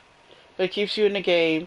It has impact on the field because you will either kill something or deal more damage to your opponent, and then it sets you up for the next turn. Right. Like, you might play that card, get that 5 damage off, and win on the spot, depending on what creatures you have going on. if you even play creatures in the deck. Mm-hmm. You know what I'm saying? Because I'm thinking about playing like a controlling style deck with, you know, that being one of my partial win conditions. You know what I'm saying? Just as I'm gonna like a 7 mana draw 5 cards is really good to me. Like the 7 mana draw 7 cards blue spell is really good to me. Mm-hmm. So like, I don't know. I could see a lot of people saying, "Well, that's just bad because it costs too much, and you'll never, you know what I'm saying? They'll just counter it or whatever." Also, I want pretty much almost all the ultimatums for Golos. Oh yeah. Well, most of them are good. Mm-hmm. Would you actually play that one though? Oh yeah. Yeah, because that's just like draw 5 cards. Are you crazy? Like think about, like I said, think about Sphinx's Revelation. How much? Sphinx's Revelation costs how much? It's like, what is it, like 3 in X? Yeah, it was. I think it was 2 blue, 1 white, and X. Yeah. Let me just Sphinx. Yeah, I'm gonna look it up right now. While we're talking. Sphinx SP. Yeah, let me look this up. You probably got it on the head by the looks of it. Yeah, it's 2 blue, 1 in X, right? Now, I'm not gonna lie, it's probably a better card, but Sphinx's Revelation, yeah. So if you wanted to draw 5 cards with Sphinx's Revelation, you'd have to pay 8 mana. Mm-hmm. Let's see. If I'm correct, that card costs 8 mana. I think 7 even. Nope, that's 7. Yep. So Inspire Ultimatum is 7. So it's technically cheaper at sorcery speed, cheaper to draw the 5 cards and gain the 5 life. Mm-hmm. Than Sphinx's Revelation at instant speed. Also deal 5 damage. Oh, and then the dealing 5 damage. I actually think, to be honest, I actually think the worst ultimatum, like the one that's not as good, is to destroy all non-land permanents your opponent controls. While that's not a bad card, I'm saying that's bad in comparison because you have to think about it. For that cost, we got to start comparing it to other white spells. Well, you know it's going to be in 60. It's not going to be worth it. It may not be worth it. In EDH, it's most definitely will be. Oh yeah, in EDH is going to be worth it simply just due to the fact that it's a one-off. It's one more card with that effect.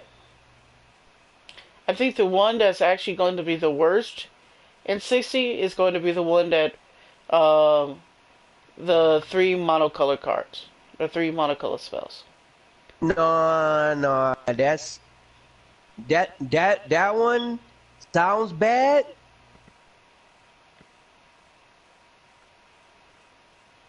That sounds bad, but yeah, that's gonna be annoying because there's. I'm not saying it's going to be bad. I think it's going to be the worst of the ultimatums in 60. The only reason I say that is because it kind of makes you want to play some very, very powerful other big mana cost spells in there, and then at a certain point you have to really kind of buckle down and see how many of these big mana spells are you going to be actually playing in order to make this thing worthwhile doing. Now here's why I say it's not the worst one. Because the worst one I actually think is the Genesis Ultimatum, which is the one that's the teamer colors. Because it says look at the top 5 cards, put any number of those onto the battlefield, of permanents onto the battlefield. Now while that sounds like a thing, right? You know what I'm saying? Mm-hmm. It's not a guarantee. You could get land, like spell, land, spell, right? Mm-hmm. or you get or any combination of just non-permanents, right? Because it's only the top 5 cards of your deck. So you're not. So it's like you say you don't want to give your opponent anything, right? I don't actually like cards that are random like that. You know what I'm saying? While that's not necessarily the worst, at least with the black, green, blue one, you're guaranteed at least one thing. So you're like certain of at least one of these things is gonna happen. Okay. And you can easily set it up where any of these things are just bad time for your opponent. Yeah, like You know what I'm saying? like you could get to Teamer 1 and uh, get 2 sorceries and 3 lands. Or you could get a land, a sorcery, an instant, you know, and like a whack creature, like a 2/2. Like if you remember that creature that druid we were so hyped about that doubled the lands. Like if you play this Genesis Ultimate and you get your copy of that, you're actually pretty upset. The reason is because if you paid 7 mana for that, you probably already have that dude on the field. Or some variant of that, right? And while you're saying, well, there's a lot of permanents in my deck I could get, you know what I'm saying? There's no guarantees, right? And the thing is, this Emergent Ultimatum does not say creatures. It says cards. Oh yeah. Oh no, that's the one I'm the most excited to put into Golos. Cause I'm like, this is Time Stretch, this is Expropriate, and this is Warp World. Which one of these stupid spells do you want to actually happen? Yeah, Which two of these dumb retarded spells do you think is no? It's gonna be Expropriate, Time Stretch, and Automatu's Augury. Which one of these do you think is going to be the worst for you? Like win-win-win, right? It's just win-win-win, right? With the Genesis one, that's similar to like Golos' ability for 7 mana. When Golos itself is just better because it's multiple times you get to do it. So while it works well with Golos itself, in almost any other deck, it's not worth it. Does that make any sense? Yeah, I can totally see that. So like, if your deck isn't tuned for that, and even if it is, like the uncertainty of that, 60 is just bad. And 60 is all kinds of bad because you gotta have setup stuff, right? Like, how you getting a 7 mana? Like you can make it stupid in Golos, but like that's a very specific type of thing. And 60, like, would you even why are you even playing all those big creatures to like, hopefully get this one card off? Stuff? Ew. Like the best possible thing you get, and it's only permanence. So if you play this, and if you play you might want to play a second copy of that, right? God forbid you get your second copy of that. Like, I guess, like, it's kind of all over the place. Like, it's too all over the place. It's too all over the place. You could bust, and like the reason cards like that are the busted versions of cards like this. Like, I remember back in the day, you used to play Mayel as a general, right? Now the thing what makes that kind of like those abilities stupid. The stupid part of those abilities are the ones that you get to do over and over again because you get to do it until you hit something. This is a one-time shot. Like, if Golos' ability was like sacrifice Golos and do that, yeah, we wouldn't be talking about him. No. So like the fact that you could just keep swinging and you can't just strike out. You know what I'm saying? That, like, it's not 3 strikes and you're done. You know what I'm saying? It's actually I'm in a batting practice cage. I can swing until my heart's desire. To a point. Because the first time you do Golos, doesn't always win you the game. The first time you use his ability. Maybe the second and third time might just be the clincher. So, like,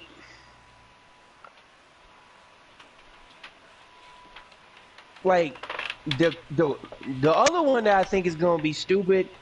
That's gonna be stupid in general. That's kind of I think the most underrated one, and it's probably not underrated. It's just I don't think people are gonna see the use for it right away. Is the Eerie Ultimatum, the one that says return any number of permanent cards with different names from your graveyard to the battlefield? That's gonna be OD. Well, put like this: in EDH, there's no confusion. Everyone's calling that the one the best one. Like, no, you're gonna play that, and you're gonna win you the game. Like I'm the one who's pushing that Emergent is the best one in EDH, but most people in EDH think the Eerie Ultimatum for EDH is the best one. Now, what's gonna make that difficult? Now, the difficult thing about the Eerie Ultimatum, which is the knock on it, and people need to understand about these 3-color cards. They really can't forget, especially in Commander, it's even more exacerbated. They are 3 colors, and all 6, or I should say, all 7 of those parts in that mana cards are all pips. They're all colored. So you must have white. Now, in order to even play that in EDH, you have to have a white, black, and green, at least in your general calls. So if you're not playing 5-color, I can only think, but maybe I can't personally think of too many generals off the top of my head that are just those colors that you can actually play that in, because you can't play that in Gitrog, Monster. Carador. He's got white in his cost. Gyarados? Carador. Yeah, I mean... And Carador is the deck that wants it. Right. I mean, yeah, the deck that can use it is going to. I mean, yeah, that's great. But, you know what I'm saying? Also, like, these 3-4 mana enchantments, the ones that have the, you know what I'm saying? The ones that have the 3 costs, like Titan's Nest and Song of Creation. Like, Song of Creation is actually gonna be kind of whack. The one that says you may play an additional land on each of your turns. Whenever you cast a spell, draw 2 cards at the beginning of your end step, discard your hand. That's no, actually I love that card. I think I completely disagree with you. In EDH, that's ridiculous. Right. Because you can go off. In 60, not so much. In 60, you're only limited to the amount of mana you can play, and it may or may not work. Like, you're playing blue, white, green. Like, blue, white, green is usually blue, green. The best blue, green deck right now is like a flash kind of style of deck. And the best blue, green deck right now is Bat. Right, but that's not a bad card. Playing red. Right, that's specifically my point. It doesn't. The deck that actually will want it doesn't even play red. You know what I'm saying? Like, I think, I personally think, like, you have to take a look at the cards that are out now and take a look at it, because you're gonna start seeing these three color decks that are around these wedges. So you can't look at the decks that are currently being run. You have to look at the cards that are currently in the meta, and look at the cards that are currently, that are being released, and seeing what's going to actually be played. Because right now everyone's just playing, what people played before, and with a couple of differences. But if you want to get ahead of the game, if you want to see, get the cards that are going to be played in the next couple of months when people start figuring this stuff out, then I would say you have to look at, start looking at these wedges, because there's gonna be a wedge deck out there. It's gonna work. I'm not quite sure if that's the wedge. I can't tell you that that's the one. But I'm just saying, these cards are going to make it to the point where you're going to see at least one of them. Like red, white, and blue is the wedge that I personally like. You know what I'm saying? Red, white, and blue. Right? That's the wedge of my personal choosing. You know what I'm saying? Like, I like Whirlwind of Thought, which is whenever I cast a non-creature spell, I get to draw a card. Like, that, to me, is like... I think Whirlwind of Thought and Song of Creation are very, very similar. And I think... I think in 60, I think Whirlwind of Thought is going to be better. I think Song of Creation is going to be better. And I think both of those cards should be... Can you hear me better now? You're breaking up, boss. Can you hear me? Hello? Yeah. All right. Yeah. I would say Whirlwind of Thoughts and Song Creation both should be played in EDH, but I think Song Creation is going to be stronger in EDH, and Whirlwind of Thought is going to be stronger in 60. Oh yeah. But that's not to say that I think Whirlwind of Thought personally to me is the better card because it will be usable in both formats. As where I don't think Song Creation is usable in 60, so for that it's not as good of a card. I personally think. Also, like this other one, like Titan's Nest, at the beginning of your upkeep, look at the top card of your library. You may put that card in your graveyard, exile a card from your graveyard, and add a colorless to your pool. Add this to only do colorless parts and mana costs. That's actually kind of whack. I completely disagree. Spend this mana only to cast colored spells without X in their mana cost. I mean, that's okay. I mean, it's not bad. So here's the thing. I'm not sure if it's going to, if you're going to have enough time in 60 for it to work. But if the format slows down, and you have enough time to actually cast a spell like that, that's going to take over that format. Because Delve will take over a format, and let it not be said that is Delve. That is Delve. That's giving every single card in your deck that has colors, which was all the Delve cards anyway. Delve.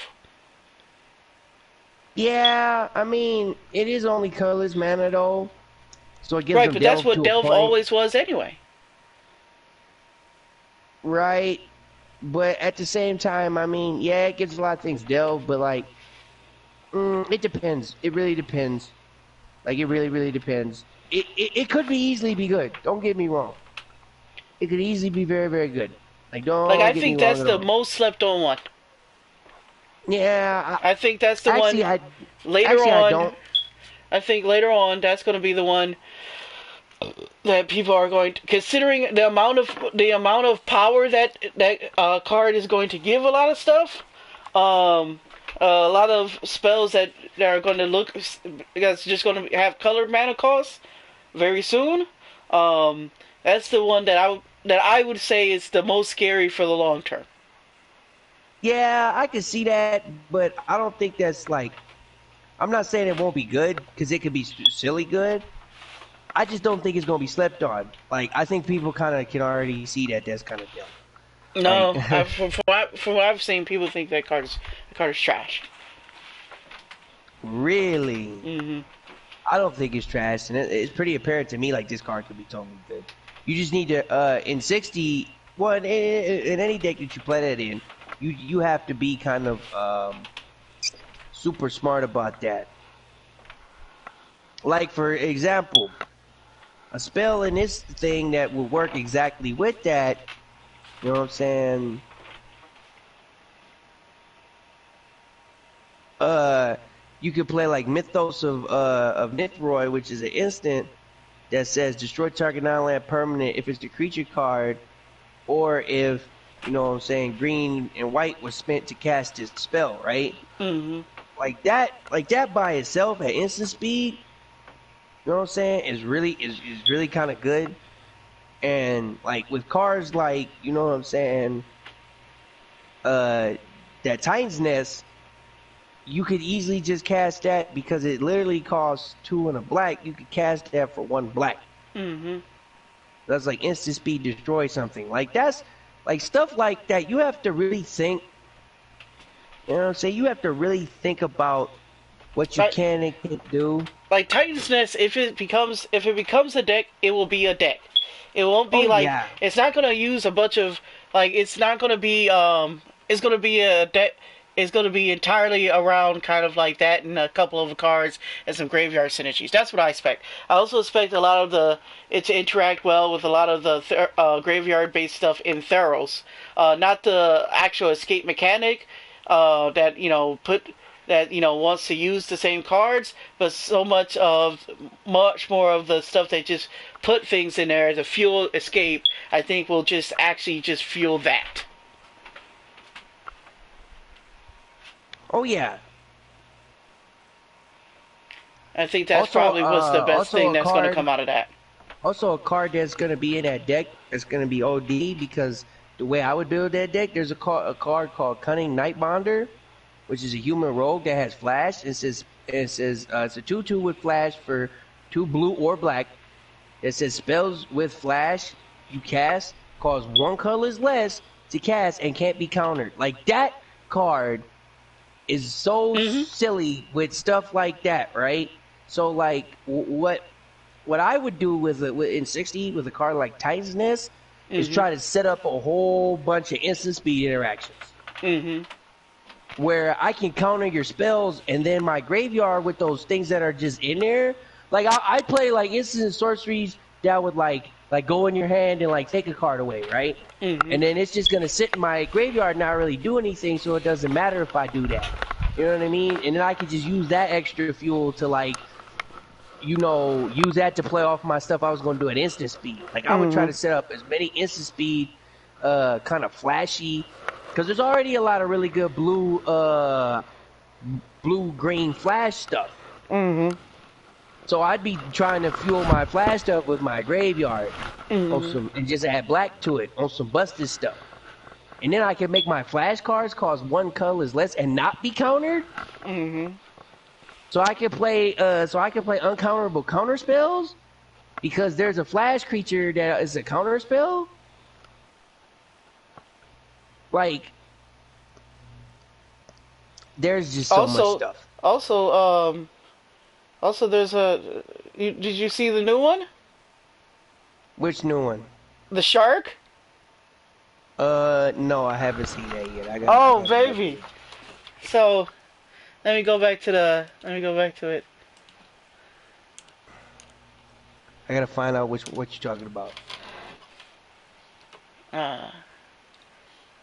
Load up for me, please. And you didn't. Thank you. That's what I wanted. You to not do what I asked.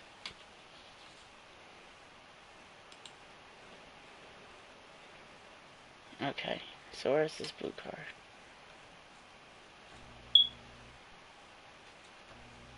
I gotta find it. I was looking at something else. I'll find it in a second.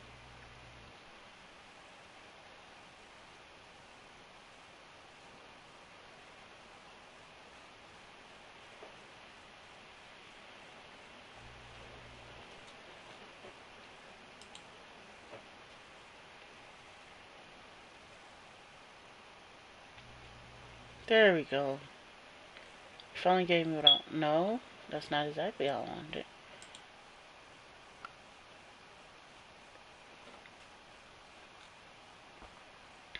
Super dark. That's silly.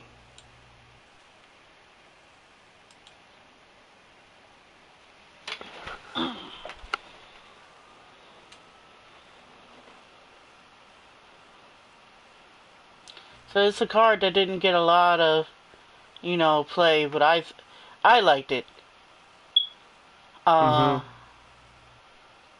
So up here.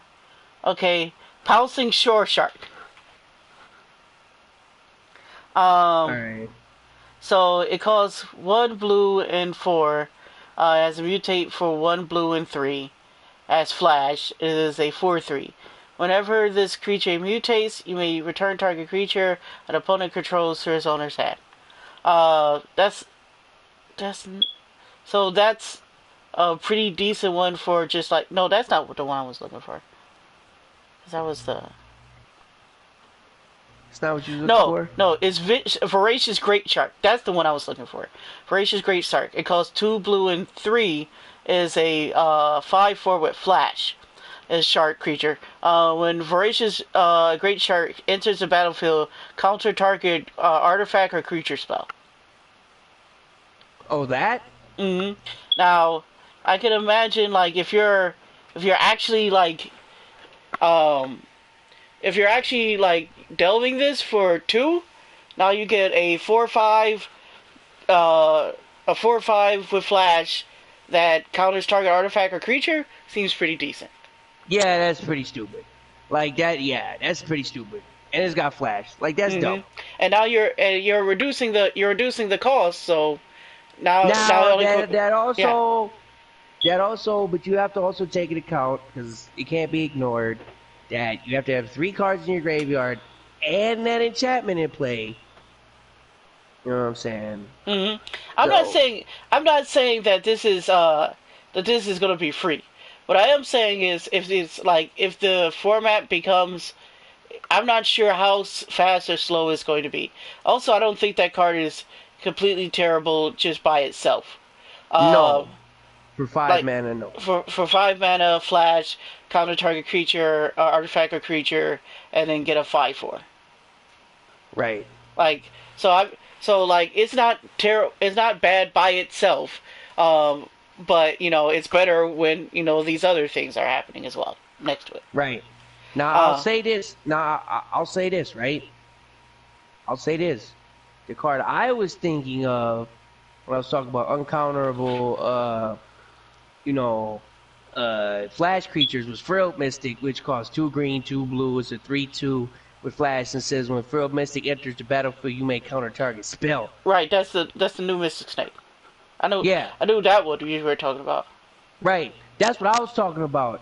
Now, that shark isn't bad.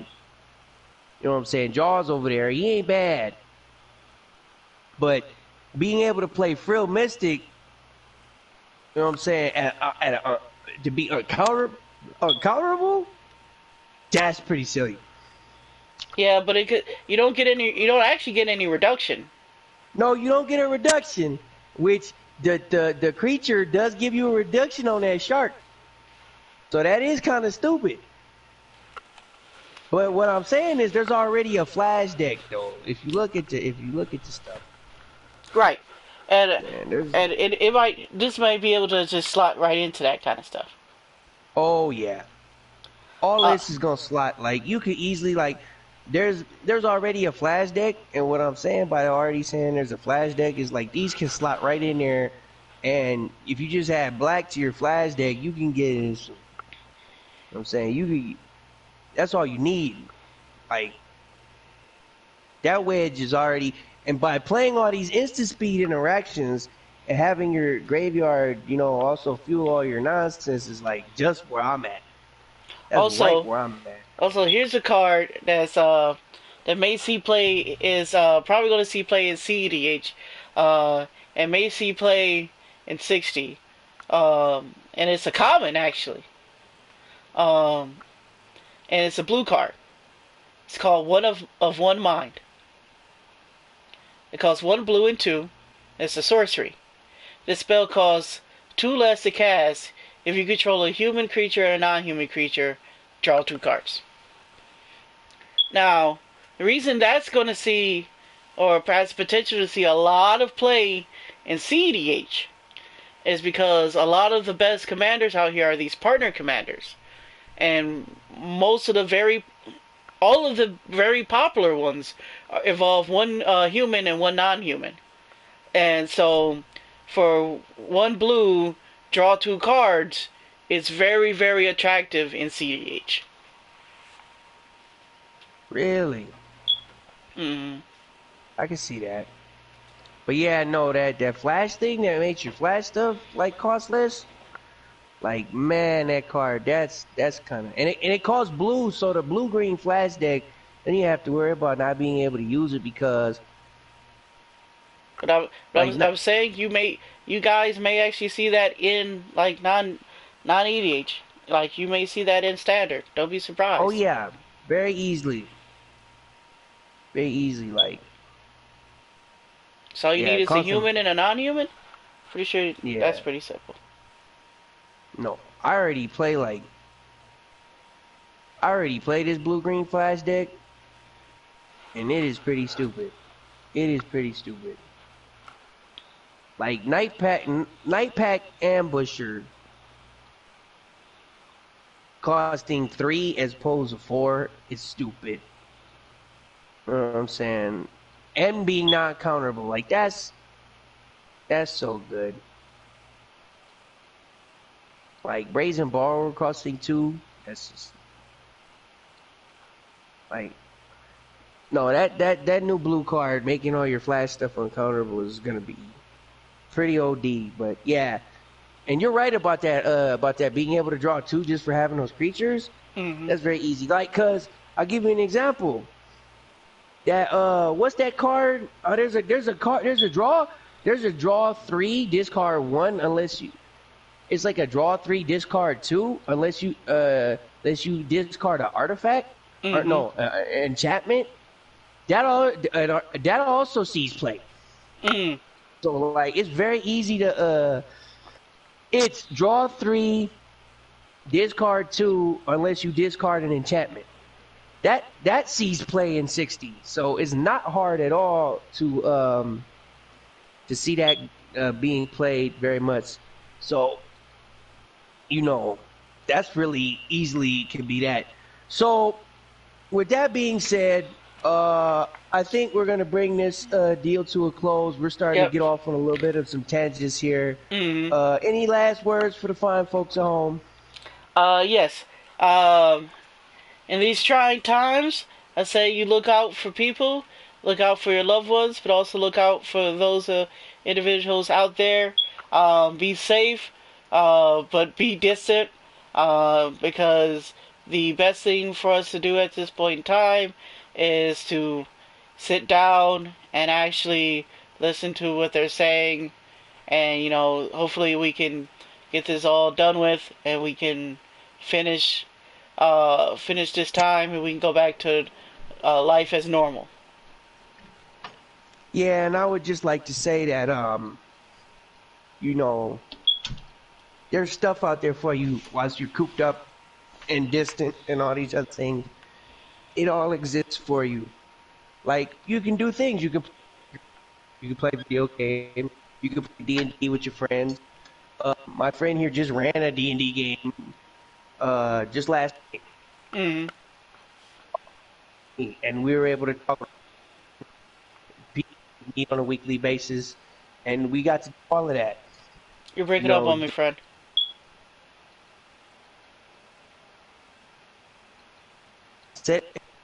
So you're breaking up on me. Am I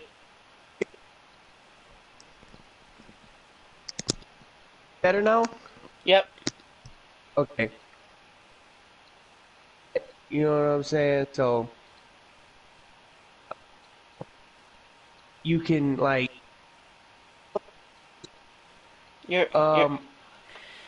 I think we're gonna have to finish it off because we're getting every third word from you, sir. All right. Well, please like, share, subscribe if you've heard this video. If you can hear my voice, and that'll end our broadcast. I'll have a great one. Bye bye.